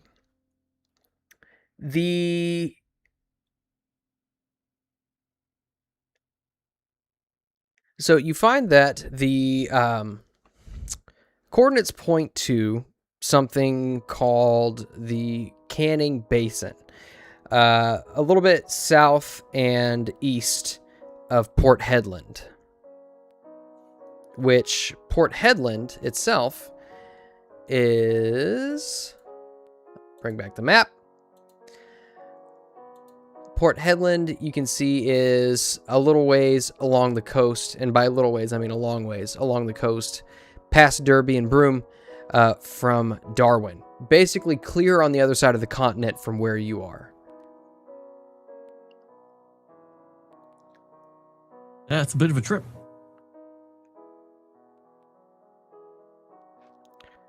Right. So you're why? You see, do you mind if I take a look at this? Go for it. And he kind of leafs through it a little bit, and you see his eyes get real big. He says, 10,000 years old pillars, an ancient city. What? Oh, this is wild. I've been seeing things, but I find that interesting. This is wild. Oh, I'd love to go down there and see. Perhaps it's an ancient Aborigine ruin. I don't know. I'd be interested to find out myself. It'd be nice to have someone who's an expert on these things to come join us and help us out. Well, I'm not sure how much help I'll be. I'll do my best. If it doesn't really have anything to do with the Aborigines, then I won't be much help. But I'll do my best. Well, we could use your knowledge and expertise on the land for what we need in it. Also, we'll enjoy your company just as much as anyone else. Well, I'd be happy to. And it's Mr. Robert McKenzie. Yeah, I've heard of him. He's I've met him at least one time. He's a mining engineer there in Port Hedland. Interesting. He might not. I don't know if he'll really know of anything, but apparently he knew Mr. McWare before he died. That could be helpful.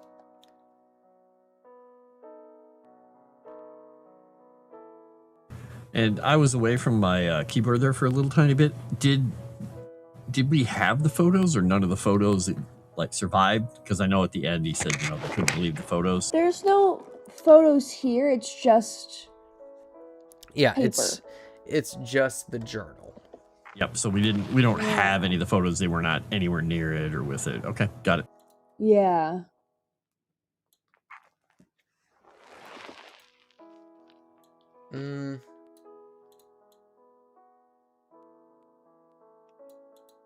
Let's see. Let me check something. Why is it always funeral music, Moss? Because it's nice and soothing, and right now it's not tense. There's not a whole lot of tension going on, so I've just got piano music playing, just because.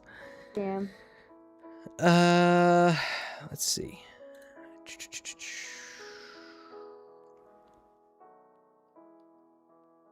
Okay. So basically what you know about Robert McKenzie is that he was more or less, at least as far as the diary is concerned, he was the last one to see the pictures of the pillars and the ancient ruins. I made you guys some special Australia artwork, by the way.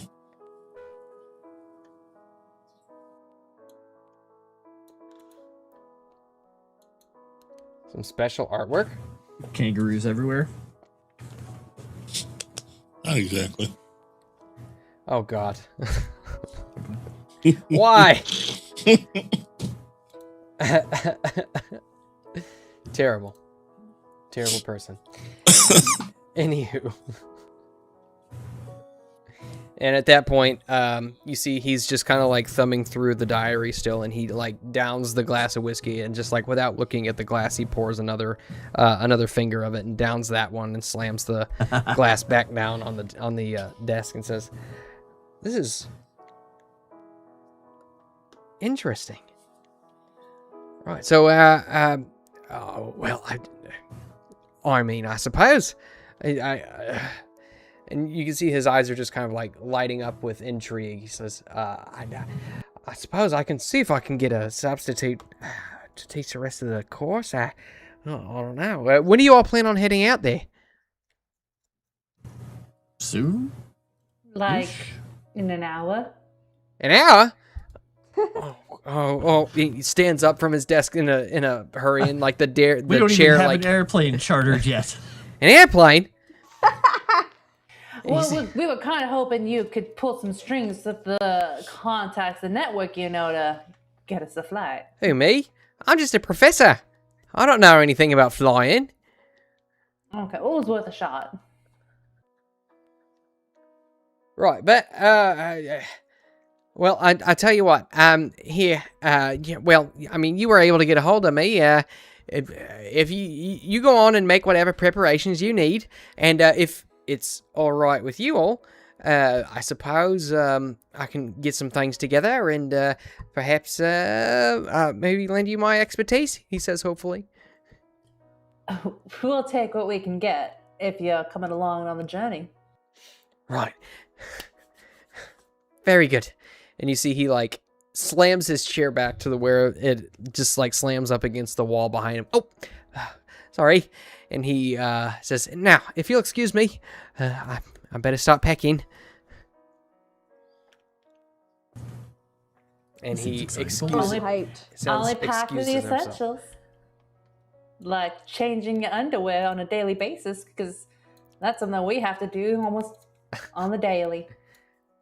Right. I'm sorry, You is that see, he's- another debate? Did we go from debating if people should shower themselves every day to wearing underwear, changing underwear every day? No. I think Nomi was making a joke on the fact that we run into things that just make us crap our pants. Yes. Constantly. Yes. No, Thank you, because thank even if you Dave. don't crap your pants, you should change your underwear Correct. every single Correct. day. Yes, that is But true. sometimes if you crap your pants, More than you once. should change your underwear more than once a day. Is what I'm saying. I love the idea that this is what you guys are talking about as David Dodge leaves the room. I really hope to God y'all change your underwear every single day, because my goodness, that's so gross. As he Ew. as underwear? Professor Dodge leaves the room, you can hear him just kind of under his breath talking about how this is gonna make his tenure and he's gonna get full professorship after this. I was kind of wondering if that was why he was getting all Survived. excited. I was like, he seems He really survived. excited to see something.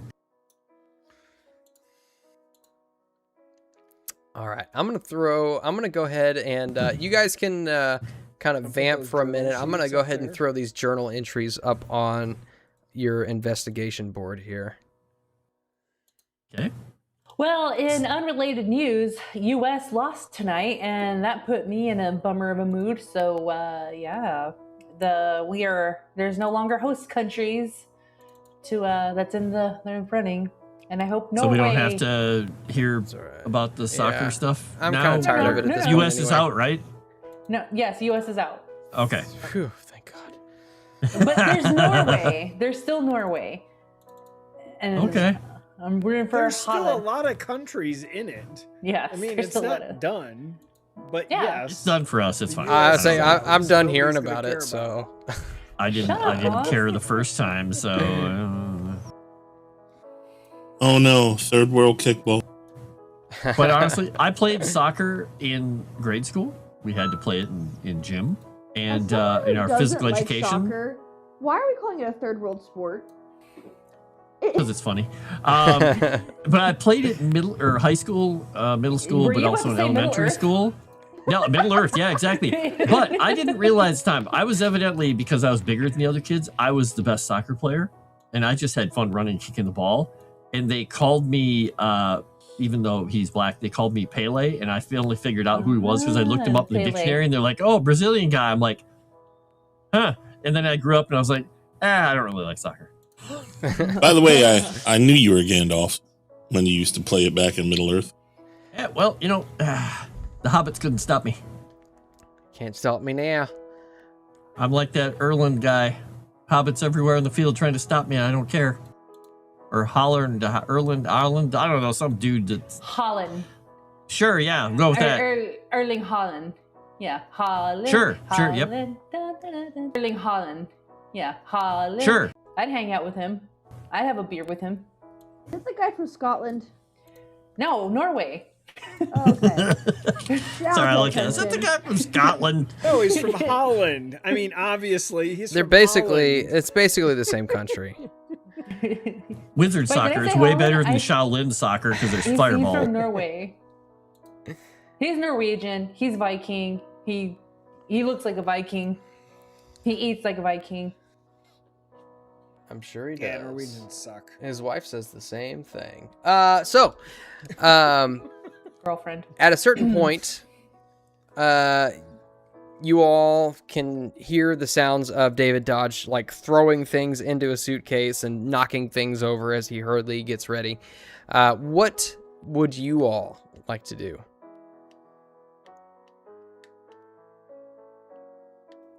While I he's like doing to- that, peek around the library. When he leans his head Okay. through the bars, I cut his throat.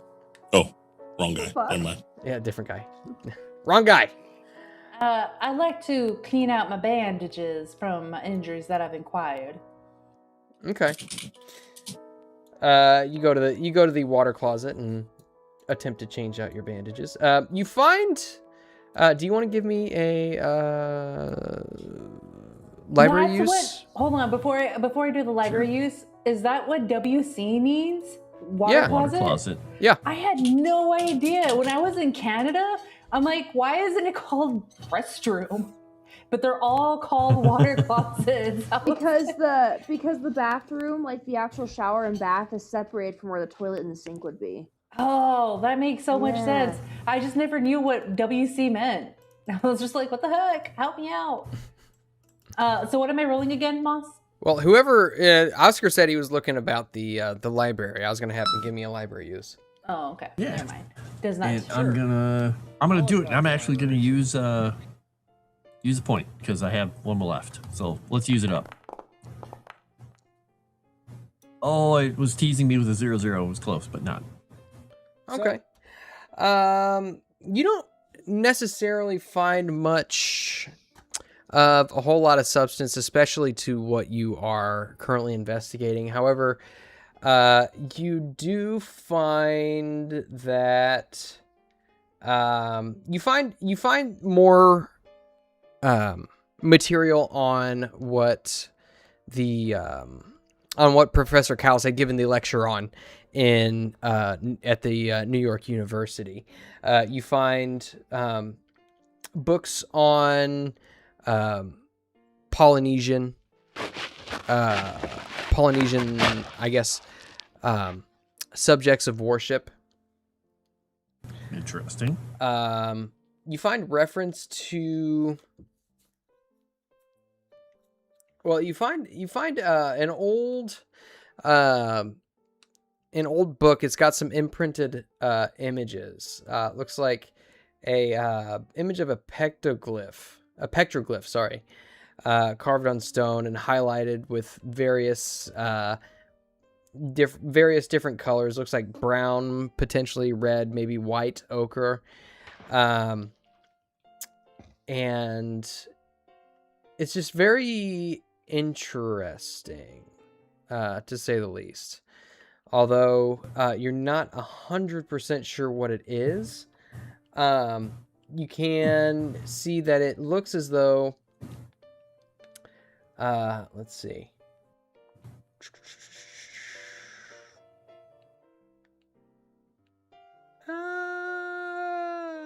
Hold on, I lost my place here. Go for it. History erasure button. Pectoglyph for the ancient. Do you even live, bros? Yeah, if you want, you can give me a Cthulhu Mythos roll. Sure, I'll do that. And if I don't find anything, I'll pass it over to Gore. I have to roll a 2. Okay. Yeah, you're not really able to make heads or tails of it. Pass it to him upside down. Does this look like anything to you? What is that? It's something I found in a book. It looks vaguely interesting. It's I don't know. What do you want me to roll? Cthulhu Mythos. My favorite. I will use a bonus die for this. As it is important, I'm sure. Not that I was paying attention, but it could have been. How many? 3 points? 4. 4. Yeah, let's spend that. Sure. You look at it and it's tough to get very specific, but you catch references, some old symbols that are marked on this petroglyph seem to be in reference to a sunken city in which a god sleeps, an ancient god, a notion which is, as you know, pretty common throughout Polynesia. Does it mention the name of the city? No, more like the only thing it really mentions, it's got a little footer underneath the picture, and it says, it basically just goes over, these are examples of some of the ancient relics found across sites all over Polynesia. Interesting.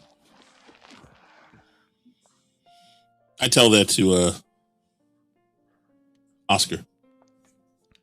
Polynesia, huh? Well, that's interesting. Doesn't exactly help us here, but that's interesting. He's gonna draw that little picture down in his notebook. Yeah. Is that going to That's add another what it place is. for us to go now? Yeah, maybe. The world is large. Yeah. Go away yet. Fourth wall, breaking the fourth wall, no. No.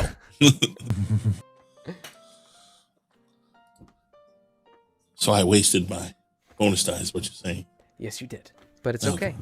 Yay! That's what I'm here for. My fault for not paying I'm attention. here to waste your stuff. Okay. Nice. So, you look around the library for a while, find some interesting stuff that isn't necessarily pertinent, but is interesting nonetheless. Is anybody else doing anything? I would like also to do a library check if possible. Okay, what are you looking for? I am looking for anything to do with.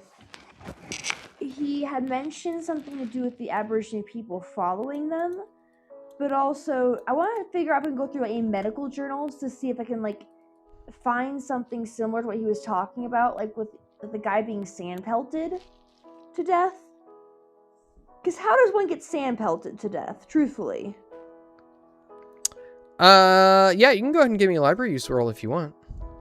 Okay.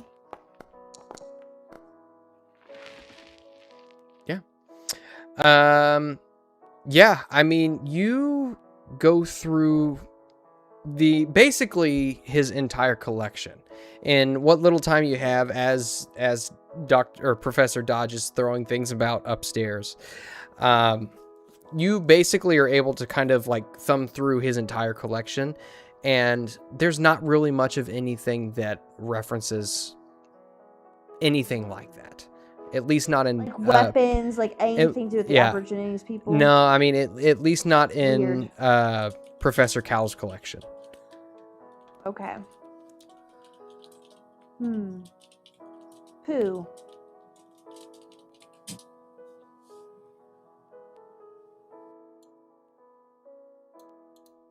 Okay. And after a while, Professor Dodge comes back down and he stands at the doorway to the study. Oh, you're still here. Sorry, I thought you'd left.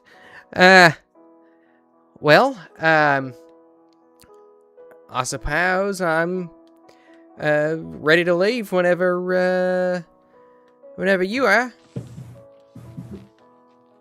Well, I have a couple of questions. So this place that we found, the coordinates, we would be best to leave from the place you mentioned, Port Hedland, where your friend is?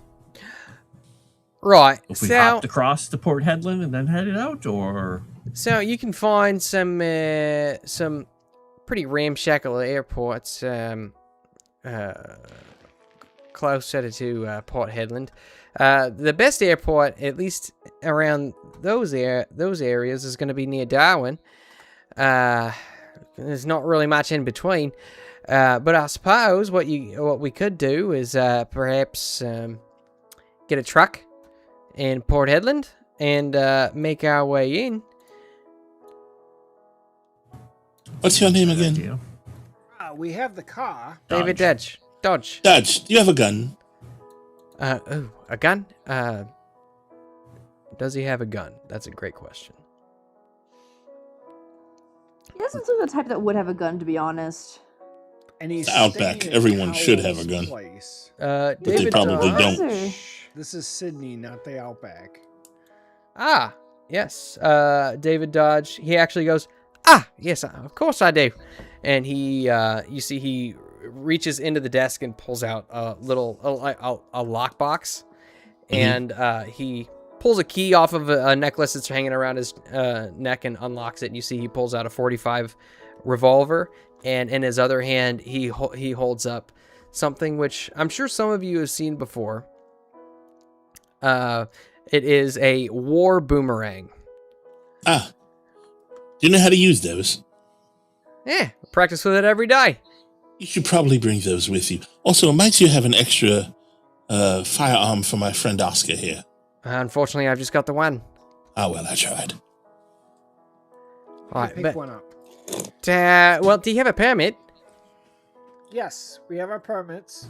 Oh, right. I lost mine Uh, at the port. yeah, unfortunately. I hear there that the government is trying to put in some sort of a firearms act. I don't know if that's going to go through, but They would never do that in such a country with things that want to kill. Oh, maybe they will. Who knows? you might think so. I don't know. If the government doesn't trust you, there's no telling what they'll do. Not for at least another 40 years. Actually, there is. Let's see. Firearms were. Let's see. Just as another little bit of trivia. Where's that firearm section? Aha! Let's see. So each state in Australia has different firearms laws. So Western Australia doesn't really have much in the way of gun control until 1931, with the introduction of the Firearms and Guns Act. Those carrying firearms were required to buy a permit for a small fee, with permits available to those aged 16 or older. Rifles, shotguns, and pistols should not be carried or discharged in settled areas without good reason. Aboriginal people were required to have a special license in all circumstances. In 1925, the licensing of, quote, any Asiatic or African alien was prohibited, although others could obtain a permit without much difficulty. The penalty for carrying an unlicensed firearm was 10 to 20 pounds, or 6 months imprisonment. So, little history for you. Interesting. Interesting. Well, I don't know. I'm sure if we get out there somewhere, we can probably convince someone to part with something. But here's the thing. So, what you were saying, yes, we have a car, but we have to drive across the entire outback to get up to Darwin from here, which I think may not be our wisest choice. But Yeah, it'd probably be better to take a train to get up there rather than a car. Yeah. Because we're going around the outskirts anyway. I don't know if any car that you can get around here would be able to haul that much fuel that you'd need just to get from one place to another. There's really nothing in between. And as far as roads, good luck. Nothing but so you're saying potholes gasoline and is shrubbery. really important in Australia? Gas. Petrol. Gasoline. Petrol. Yeah. You know, sorry, Mad Max reference. It just, I was hoping we were going there, but Guzzling. gasoline. So if we were to get a flight and head to Port Hedland, get a truck, drive to Darwin, or well, we wouldn't be necessarily going to Darwin. The coordinates are somewhere out in the middle of nowhere, I'm assuming. I used to know a beautiful red-headed model named Headland once. The Going to Darwin or Derby? Derby was in England. The coordinates. So Because there's a Derby Based in on- Australia, too. based on the coordinates, Darwin was where Randolph Shipping Company is. Right. That's the other There's reason nothing we wanted to really, go there. nothing really at this point points you towards Derby. But where you were looking at, the coordinates point you about. Let's see. Put it in the, What is this yeah, Ashton chat, ASMR we're getting? where the coordinates 600, between 600 and 700 miles inland from Port Hedland. Okay, so it's a good long trip inland. Oh yeah. Yep. land. So we'd have to get some sort of transportation. Right. Well, Yeah. there's a, to my understanding, now I've not been out that way in quite some time, but once you get to Port Hedland, you can take a rail down to Concudgery, and from there you might be able to rent a truck or perhaps get a guide to take you inland a little further. But these coordinates, They're way out there. Well, hi, Calvino. What do you need? You're looking very insistent. He's looking at me like, why are you talking to these people? Come here, bud. Oh, my guy. So, if we were to get ourselves to Port Headland, then talk to the guy you talked about that may have some information on the area, and then head down to this place you spoke of and get transport inland. Then we just have to find the coordinates and investigate. Yeah, I think we can do this. Does that mean a plane from somewhere around here to Port Headland then? Or is there a train that takes us across? Well, there's no train that'll take you straight across. You're basically going to have to skate around the edges of Australia. But it's, if you look, let's see. Let me see here. I've got a travel guide around here somewhere. Let me see. Trains, you're looking at, let's see. To Melbourne, you're looking at just under 18 hours. And to Brisbane is about 23 hours. So, you're, let's see. I mean, you're looking at maybe nigh on a week on board a train just to get to Darwin.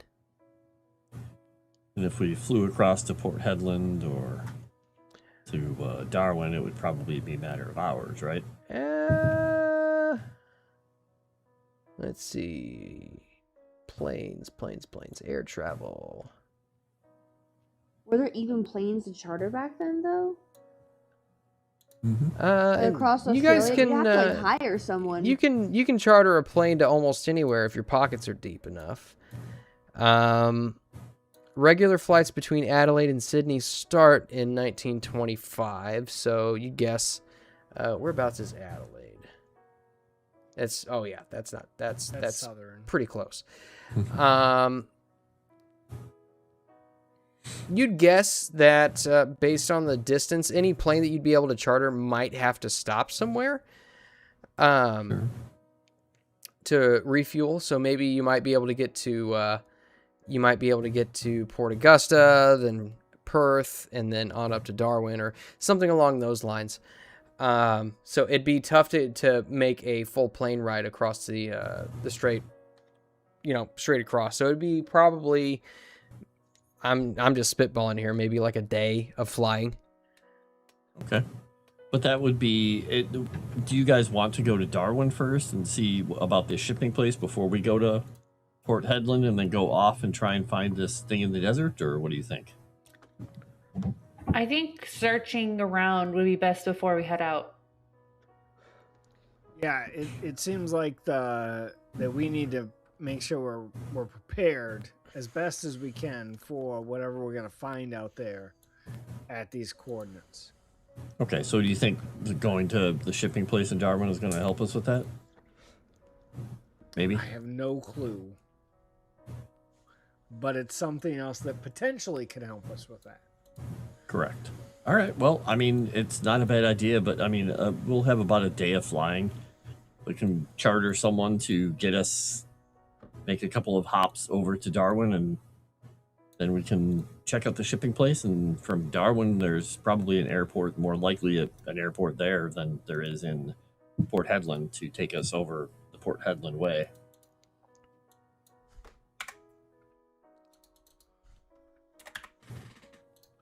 So, yeah, I think we're gonna try and make plans like that. Try and get the plane ready, and we'll fly tomorrow and up to Darwin and make arrangements up there. I think this is a fine idea. Okay, very good.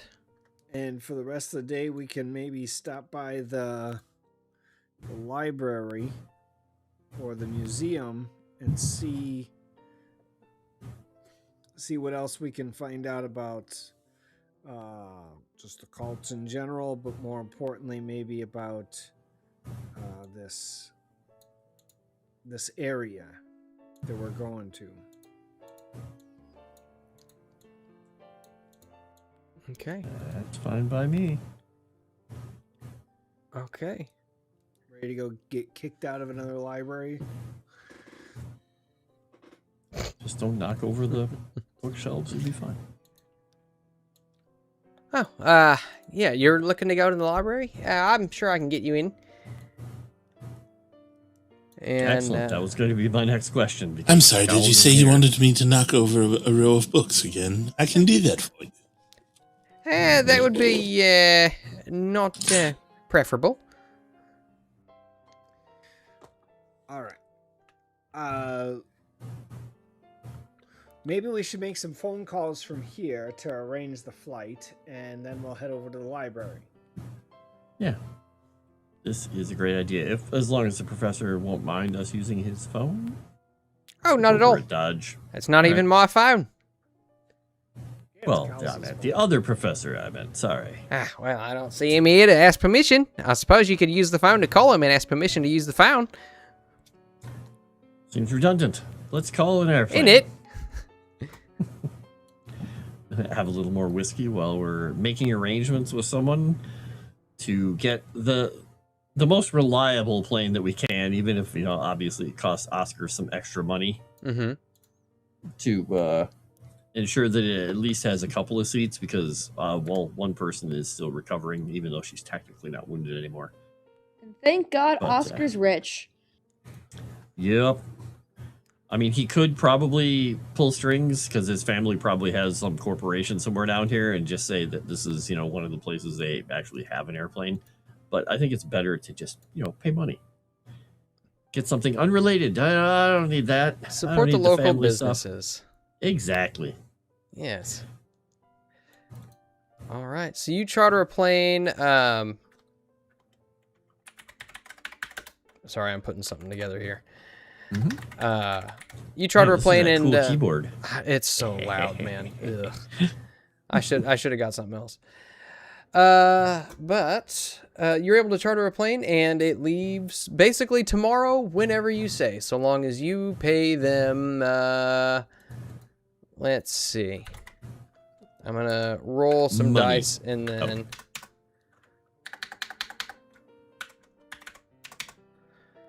$100 million. $1 million. Outrageous. Done. Oh, I should have negotiated. About 200 Australian pounds. All right. Easily done. All right.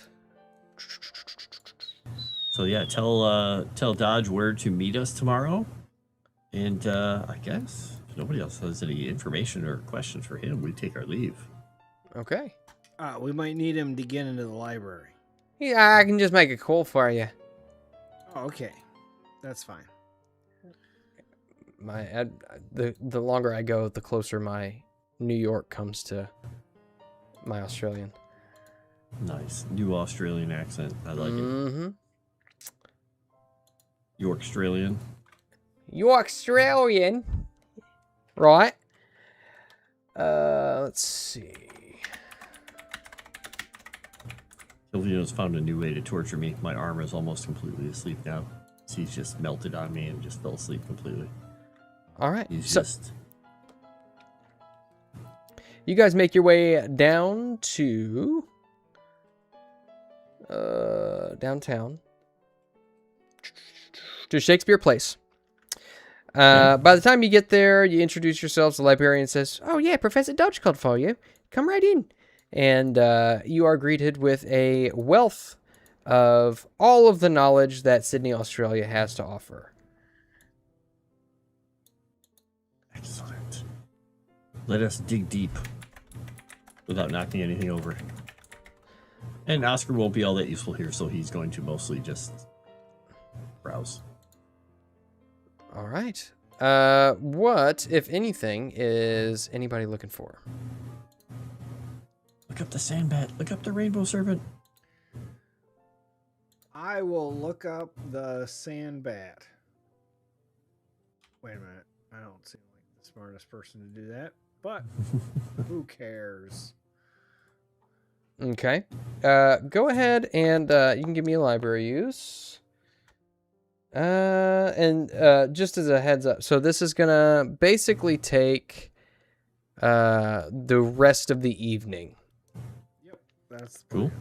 Okay. You know, while they're doing that, Oscar is going to go ask and find out if there is another section, like anything a little more interesting that, may be able to get into if we made a small donation to the university. Oh, what are you looking for specifically? Well, we have a friend who was searching all kinds of things about cults and aboriginals and, things that aren't, polite reading. If you know what I mean. Ancient book collection. Give me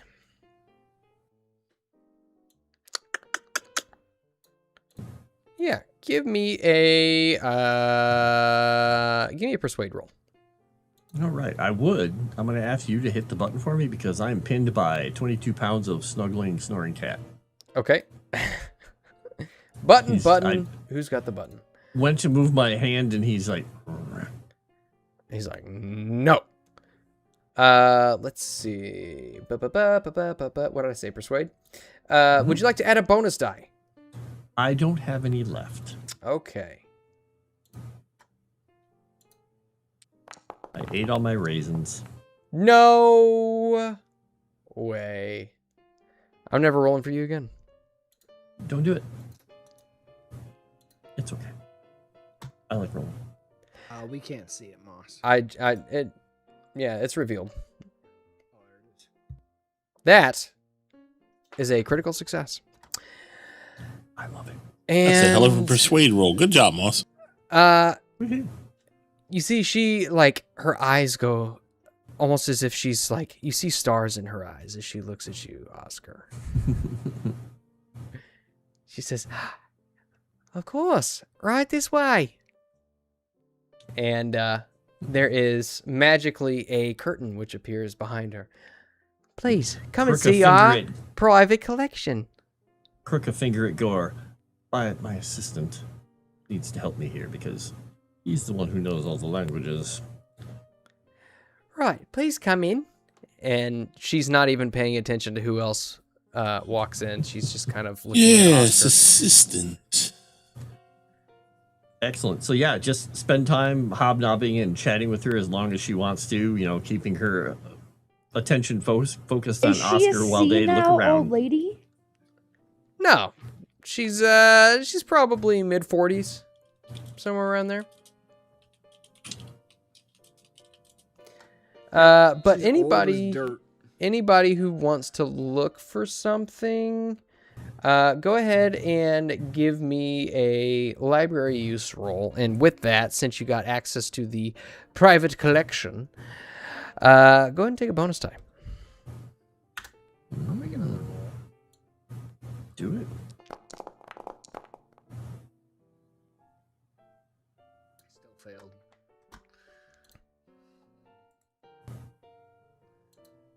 Okay. Is it just Quincy who's doing this? Nobody else going in? Gore's not doing anything? No, nobody else is actually going and searching. I failed. Library skills isn't Failure. anything. Failure. Even with a bonus die, wow. Daphne Is isn't Gladys anything. doing one? Daphne doing anything? Yeah, I'm trying to think of what to look for, but honestly, I feel like the sandbat's the main reason we're here, right? Yeah, Sambat, Rainbow Snake, if Black Pharaoh maybe. Any other Yeah, Aboriginal is there anything to things? look into, can I look into Black Pharaoh possibly? You could, although I don't know if you're it's probably, enough, to be honest. I'll tell you, you're probably not gonna find anything here in Australia as it pertains to the Black that's Pharaoh. the thing. I feel like Sandbat's the main thing that's gonna bring us here. Yeah, I mean, Sure. we should look at. Oh wait, what was the name of the statue that was sent here? The snake, Serpent Father. Serpent Father. Oh yeah, can I look into that? Sure. Because there's the rainbow serpent or rainbow snake and serpent father. Because rainbow snake is the one that traps Sambat. In the Battle of Wits. Do I do a library use roll? Yes. With a bonus die. Mm-hmm. Or not. No bonus die needed. Okay. With flying Oopsie. colors. Let me. Well, I do have a 70 in library use, so I think that helps. I mean, you can roll it again just to see if you get any better if you want. You know, I think I'm good with that. Moss. I mean, you get both rolls. Yeah, you get both rolls and you take the better, so it's not like you're gonna. Okay. Yeah. Moss just trying to play with my work here. I would never. I mean, your character may die, but You I mean, are a dirty liar. You threw me out a window. I'll never trust you again for anything. Dang. You need to move, buddy. Okay. Oh, actually, you know what? Here we go. Thanks, Moss. Ow. Okay. Tables. Let's- Oh, my hands are free. Okay. Let's see. So.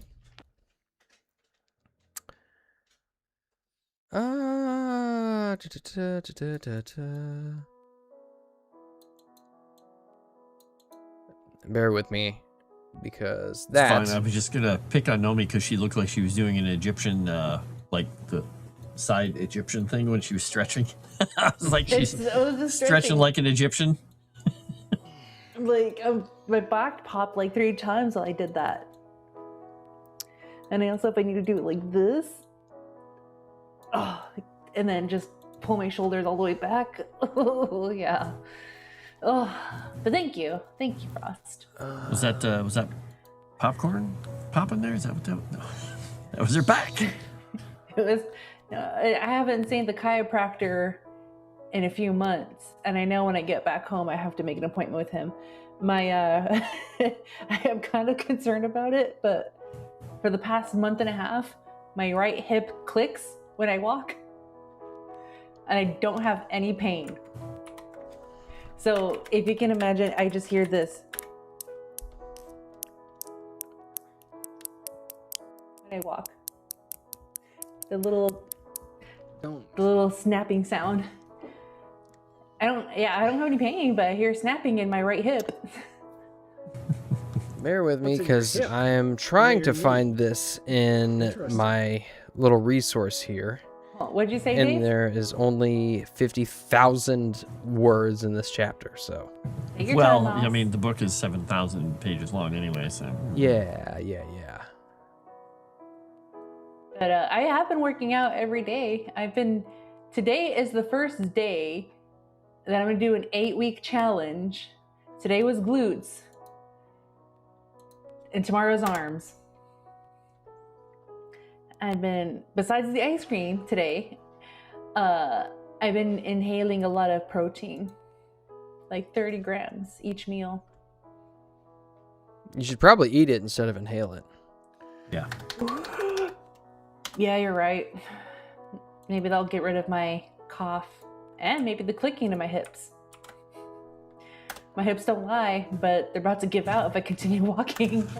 Well, like I said, 9 out of 10 doctors smoking. I mean, sure, 1920s, whatever, but still, I'm sure it applies. We haven't learned anything, right? I was told, like, the ladies back in the 1950s, they were given meth because they were bored being housewives, so they needed something to do, so they were just amped up cleaning and cooking and doing That explains a lot about the state we're in now, actually. Yeah, how all the women are addicted to meth. So yeah, thankfully I'm not addicted, but I've never tried meth. Recreational use only, not Yeah. addicted. Got it. So, let me see what you rolled. You rolled an extreme success. Very good. Okay. So, as you're kind of perusing around in this private collection, you come across what looks to be a book on Aboriginal studies. And as you're kind of reading through it, you come across a passage about a nature god called the rainbow snake. And you see references to the rainbow snake having done battle with something called the sand bat, which is said to erupt like a sandstorm from a great cave in the sky. Among the Mardujara, in whose original cave, you can find like old like paintings and things like that of this great battle which occurred between the rainbow serpent or rainbow snake and the sand bat. Let's see. A little bit further in, you find other references to the sand bat by the Pindubi tribe, knowing the entity of the sand bat as the face eater. Sorry, I misspoke. The Mardujara tribe know this entity as the hungry wing, and the Pindubi tribe know it as the face eater. Okay, so those are just different names for something, okay. for whatever it is, it's called the sand bat. Yeah, The sand bat. Got it. Okay. Because in the thing we have, he's also called the father of all bats. And has a battle of wits with rainbow snake. Okay. Cool. And further in, it draws other comparisons to other folklore having to do with kind of serpentine folklore. It tells the story. It compares the tale of the father of serpents to Kukulkan and Quetzalcoatl, and how they all share kind of similar traits. And then you find a short passage, just kind of almost as if it's mentioned in passing, of occult worshippers. You find that these occult worshippers would worship something known as Yig. Y-I-G. Yig, please. I know what that is. My character's like, whatever.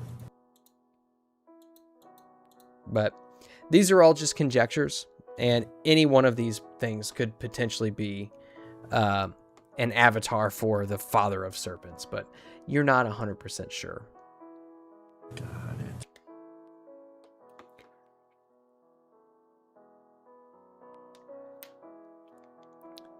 I got one gnat left. Okay. So. I just had a drop spider trying to Erudi me. A drop spider. Is anybody else looking for anything? Nope, just keeping the lady busy while they do all the research. And so I don't know if Quincy, did you roll or you failed? And I don't know what Daphne was looking. Oh, I failed twice. Oh, you failed twice. Okay. Yeah. Oh. It's yes, history erasure button. Yig bad. The Yig bad. All right, yeah. so let's go look for Yig and start worshiping him. Sounds like a good plan.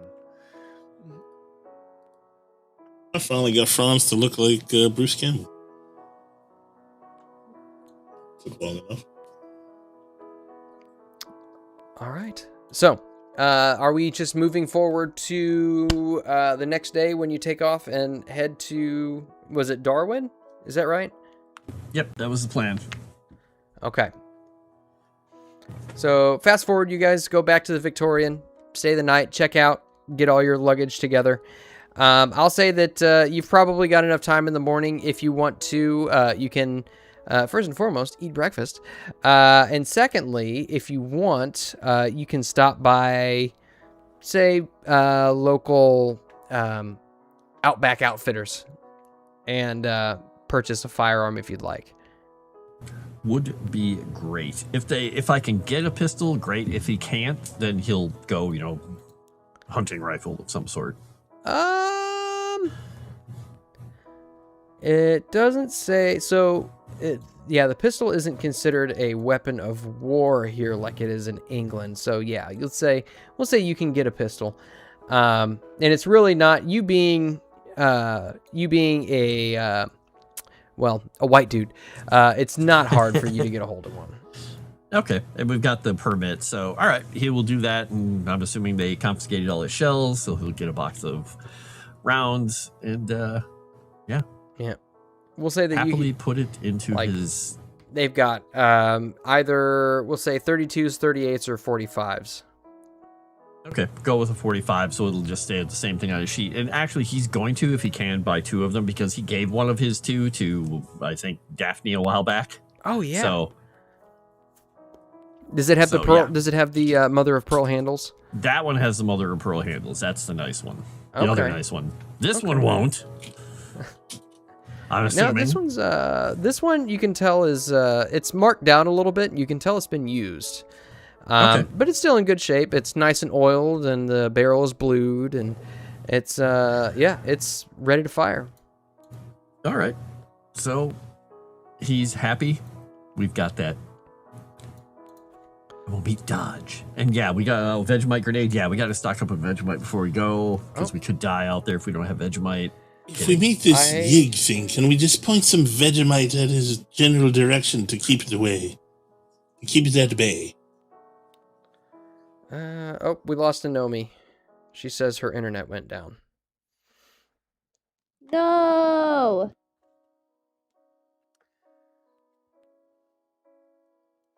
Okay. That's what happens nope, when we got America him. Loses.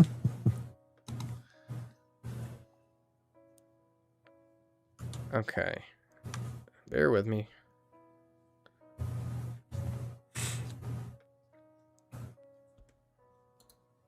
All right. So, you all head out to Darwin, and it is a long flight. By the time you are done, you've got basically all the stops that you've made. You've constantly got the ocean off to your right or off to your left, and the desert off to your right. It's just kind of this weird dichotomy of strange landscapes that you can see from above the clouds until eventually, until you get close enough, you turn inland, and all you can see is just heat distortion below you as it kind of reverberates off the desert. And eventually, come about the end of that following day, you do come to a it's not necessarily a commercial airport, but it's an airport where the landing strip has at the very least been flattened, but is still dirt. And you can see from above, the town of Darwin is located on a very narrow peninsula. Kind of a smaller town, you'd guess probably a few thousand inhabitants, maybe. But so isolated is or so desolate is the northern territories of Australia that Darwin is actually the biggest city for over 1,000 miles. And that's saying something. Wow. Okay. And as you touch down, you can see that this town really doesn't have much going for it. You compare it to it's much more like a shanty town than anything. You can see that there's a couple, as you're kind of like walking through town, you can see there is definitely no shortage of pubs, nor is there any shortage of brawls which happen within them. Plenty of shady people, frontiersmen who would just as soon pick your pocket as they would go hunting for kangaroos with you in the outback. I like it. And so, So we're here to find the the shipping place. Yep. Right? Randolph Shipping Company. Right. Hanson Manufacturing was the place we were at. Mm-hmm. All right. All right. You can see that as you kind of walk your way through town, there's very few of the same amenities here in this town as there was in Sydney. There's no trams. There's very few automobiles. In fact, there's a couple of horses. You do see that it does look like there are people who are leading camels through town. Guess that camels are probably definitely something that would need to be imported, but are pretty regularly imported into Australia, especially for the miners or frontiersmen who live here. Yeah, makes more sense than having horses out there, right? Yeah, for sure. Yeah. And you pass by the Outback Inn. Perhaps you stop by and ask, "Oh, hey, where's Randolph Shipping Company?" "Oh, it's right down that way." Excellent. And you can see past the Outback Inn, which is kind of like you can see it's just kind of this plank wooden building. Plain brown planks make up the bulk of the building that have been you can tell it's been painted white previously, but most of the white paint has been stripped off by sand. And you can just see Outback Inn on a been painted and repainted and repainted and repainted with dust dried into the paint on a sign just above the door, which sits on top of like an awning. But about do you keep going past that, or do you? Please tell me at least there's one large spider painted into the paint too. Just of course there is. That'd be ridiculous for there not to be. Okay. Good. It's like when it's kind of like whenever you go to a construction site and you see that they've the construction workers have sprayed insulation all over all the wasp nests inside. You know what I'm talking about? Yep. It's just exactly. like it's exactly like that. So, but there's not really a whole lot to it. Okay. Keep going. All right, and eventually you come to kind of a smaller warehouse. You see Randolph Shipping Company is painted along the side of the building. Just a couple of windows, some doors, some metal doors, double doors that lead inside into what look to be probably it's probably like a 20 by 30 building with a dock that juts out into the ocean. And as of right now, you guess it's probably getting close to 4:30, 5 o'clock maybe. Okay. The Alabama of Australia. Nice feline. Rap on the door or head in if it looks like it's just a place you're supposed to walk in and, have the little doorbell go ding ding. Yeah.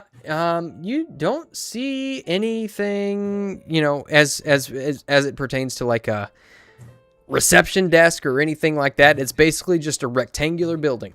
And you go up and you rack on the door, and you can hear chains on the other side kind of jingling as the force from your fist transfers over to them. Yeah. And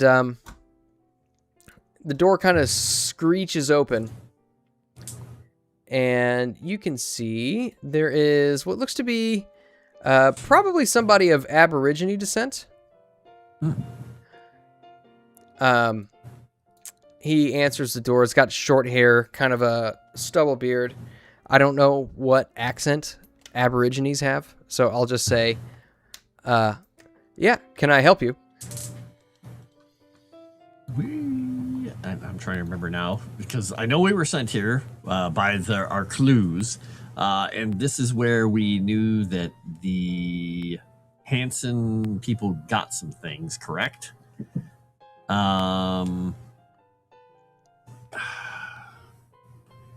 He's just going to say, well, we're visiting, looking around for a few things our colleagues had us on the track of, but when we were back in England, we were made aware that there was some things shipped out of here to Penhew Foundation a while back. You see, he let me look at his stats here. Ba-ba-ba. Okay. You see he pulls the door all the way open, and as you're looking at him, you can see he's a very tall, muscular guy, casually dressed in an open neck shirt and trousers.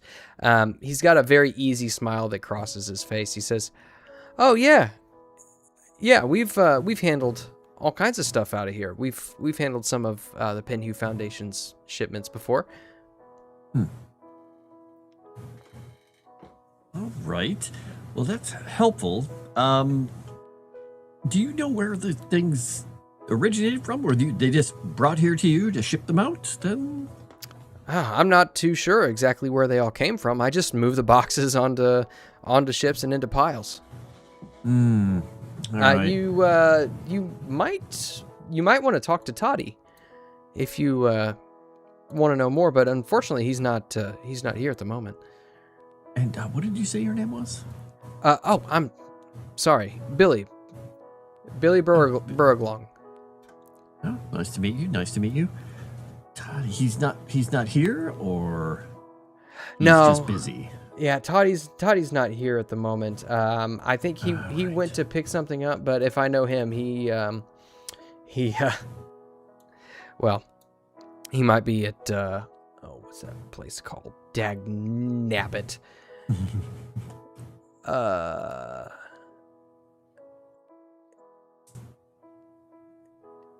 If I know Toddy, he'll probably be at Bertram's bar.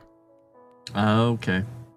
Bertram's bar. Did we happen to pass that, or? We'll say you did. Yeah, there's not really a whole lot in Darwin, so yeah, we'll say that you passed Bertram's bar. Okay. All right. Well, I guess we'll head back to it. I think we passed it on the way in. Yeah, of course. And peeking around in here, you said this is just a room. We're not in like the. Yeah, it's just this or whatever. As you're not inside necessarily just yet, but as you kind of peek inside, you can see it's just one kind of rectangular room. You can see boxes just kind of piled up in separate piles all around. Okay. And you can see. Do you want to try to get in, or to take a look around, or what's the plan? Well, he's looking around at what's in here. But if there's nothing interesting, then we're probably going to take off here because this guy seems nice. And give me a spot hidden roll if you would. Spot hidden? Yes, Calvino. What? He's so insistent right now. Spot hidden. I've heard of this thing. Let's see if I can succeed at it. I can with a 36. Nice. Okay. So,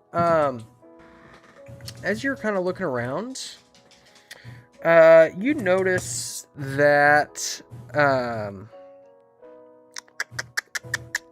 let's see. You notice that there is a crate, and I'll draw it on the sheet here. Okay. You notice that there is a crate which has a strange symbol on it. Okay. See if I can. It's not the Polynesian thing, is it? No, it is not the Polynesian thing. I was just saying, maybe that die wasn't in vain. Never mind, the die was in vain. How do I stop with this? I don't know. So far, it's a circle, but it's a pretty nice circle. Dagnabbit, why won't it let me? It won't let you do anything. Like, it won't. I don't know how to. How do I stop it? It won't let you. Dagnabbit with this. Okay, here. Unclick the clicker. Trafficking crate. No, it's not trafficking crate. Sassy Witch's batteries at 36. Hey, perfect. All right, you see that symbol? Just kind of alongside one of the crates. Just very strange. Just kind of sticks out. Huh. Interesting. To me, that looks like something interesting. Either something with antlers or it's a bat. Or 2 Fs and it's off. A bat. That's a bat. So he's gonna take note of that and kind of nudge Gore. Just give him to eyes to look at that. Yes, Calvino, that's my chair. Good job. You're wrecking it. Good job. What am I looking at? Best. Shush. The image. Just take a peek at it, and then let's get out of here. Well, thank you, Billy. We're gonna head down to the bar and look for Todd. Does Toddy work here, or does he own the place? Oh, yeah. No, Toddy owns the place. Toddy Randolph. Ah, got it. All right. Well, thank you very much. And, and he's going to go into his wallet and grab a couple of Australian dollars and say, treat yourself to something later. Thank you very much. You see his eyes go real big as he's hardly ever seen bills like this before. He shoves in his pocket. Oh, thank you, sir. Thank you. You little puppet. Oh, welcome. And What do you want me to roll, Moss? head on out. What do I want you to roll? I don't think would have seen this before. But you can give me, I'd say probably a hard Cthulhu Mythos. Mm-hmm. Do it. Mythos it up. Roll a 4. Nope. That's not a 4. Close to a 4. Yeah. I can't roll those history eraser button rolls, man. He's the king of the 4s. He owns the 4. I can't even touch a 4. Yeah, unfortunately, you don't recognize that symbol. You saw that there was an address on it, but you didn't see who it was to. You didn't quite get close enough. Once we get outside, just gonna draw it in his little notebook so we have it. Say, that's interesting. That's weird, but interesting. All right, well, off to the pub, I guess. Okay. Oh, I suppose we probably don't have a whole lot of pub time, do we? No. It doesn't seem that way. Let's see. Is there really no...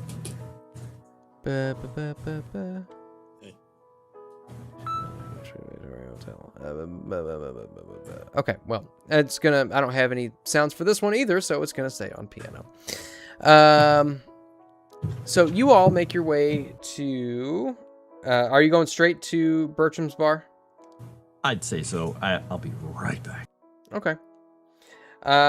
As you make your way into Bertram's bar, the very first thing you notice is that there are 2 separate doors leading in. One of them goes into the main bar proper, and the other goes into what is painted, or what is just has a sign in the window. It just says Ladies Lounge.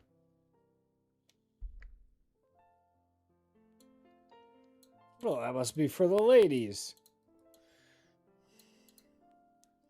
Go into the main bar.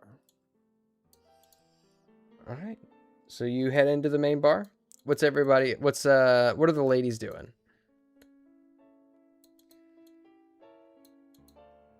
I guess Nomi and I, or Oh yeah, I forgot Nomi was gone. Yeah, I guess we'll go into the ladies' lounge. Check it out. Okay. All right. And does everybody else go into the main bar? Did we get murdered in the bar yet? Are we okay? Not yet. No, we're still trying to decide which door to walk into. Wait, there's more than one door? Mm-hmm. Yeah, there's one that says main bar, and there's the other one that says ladies' lounge. So Quincy went into the main bar because he's not a lady. Oh, I see. Okay. I guess I go into the gay bar too, since they don't have a, one for men and women. Yeah, just tip the imaginary hat to the ladies and head on into the main part of the bar. All right. And as you all get in, you kind of looked in the windows, and you notice a very stark difference between the two. In the ladies' lounge, you could see that there was a bar with just 2 women sitting at the bar, nursing a couple of small drinks, whereas inside the main portion of Burt's, as it is colloquially named. It is a raucous crowd smelling of sweat and spilled beer and loud singing along with the yells of drunkards. And as you get in, let's see. I'll have can I have the gentleman give me a luck roll, please? Individually or grouply? Individually. Okay. Let's see if I Won't can be a lady outroll a tonight. 12. Nope. I still have a bonus die. I'm going to use it here because we're almost done. And Oh, dear. That doesn't help. You rolled the same Well, 10s die on both. I think, I mean, given that Oscar succeeded to fail at the greatest degree, Yay. as you all walk in, you're kind of standing there taking in the cigarette smoke, the smell of sweat and beer. And Oscar, you feel a hard slap on your back, and you hear a, "What say you, boy? A nice working man, a drink." And that, I think, is where we are going to end tonight's session. Oh, I was going to turn to him and say, I'm going to buy you one instead. But I like where you ended it. Save it for the next session. Yeah, keep that. Save it. All right. So let me get us switch Put a back pin in over to our panel screen as we get our first session in Australia. Still finding out some information, finding out that everything is forever apart. But let's go around and have everybody let the chat know where you can be found, what you're up to. Let's start off with... Can I go first? I have to quickly do something right after this. And yes. I won't. So, sorry. Hi, I'm Frost. You can find me on Moonskull. You can find me on Tales from the Dragon's Tavern. You can find me on Savage Shark's channel. You can find me on my links. And next week, we're going to see if I can buy some people some beer and not get us in a fight. I'm going to throw it to whoever you were going to throw it to. I'm going to throw it to whoever you're going to throw it to. Oh, okay. Well, then it's going to go to Ashton because Nomi's not here and the other guys don't look like they want to talk. I'll hopefully be back before we go away. If not, I'll see you guys later.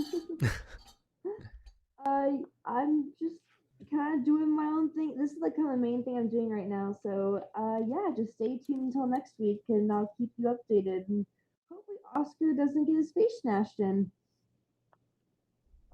Nice. Go ahead and tag somebody.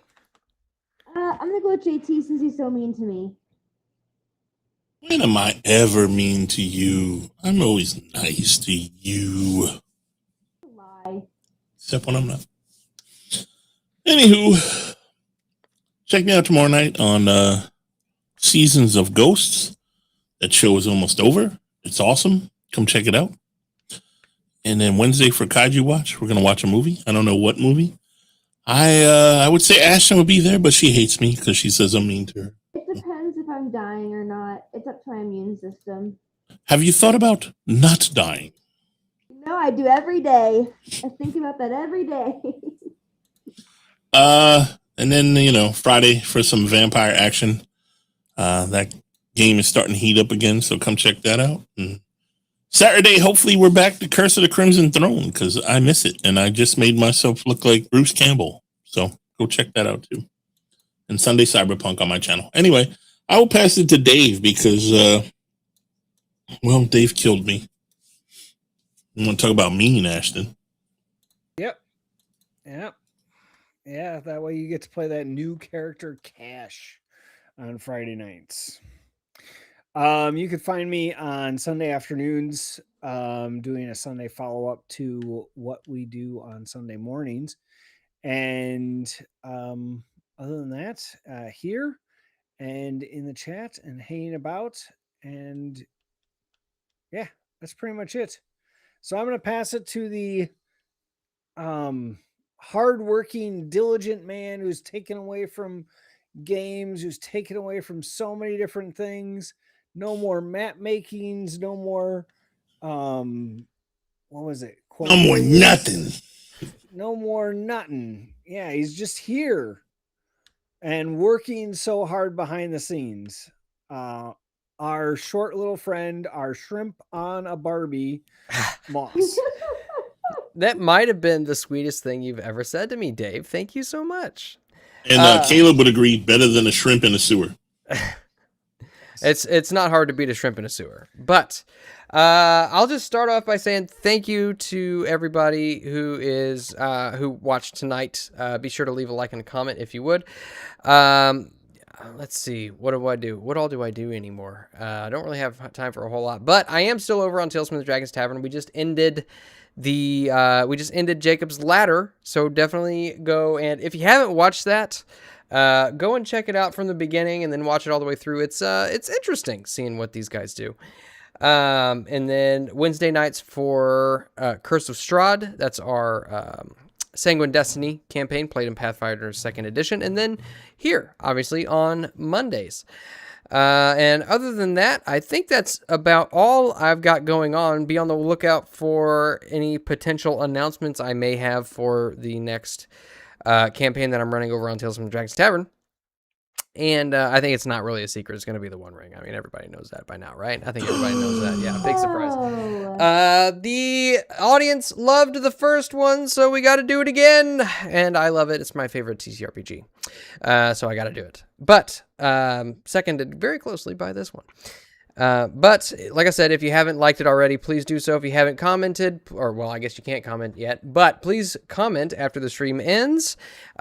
Be sure to subscribe if you haven't already, and if you can find it in your heart and or wallet, please do support Legend Seeker. And I suppose that's all I've got for you. So long as I didn't forget anything, I will bid you all adieu. Auf Wiedersehen, Gesundheit, and God bless.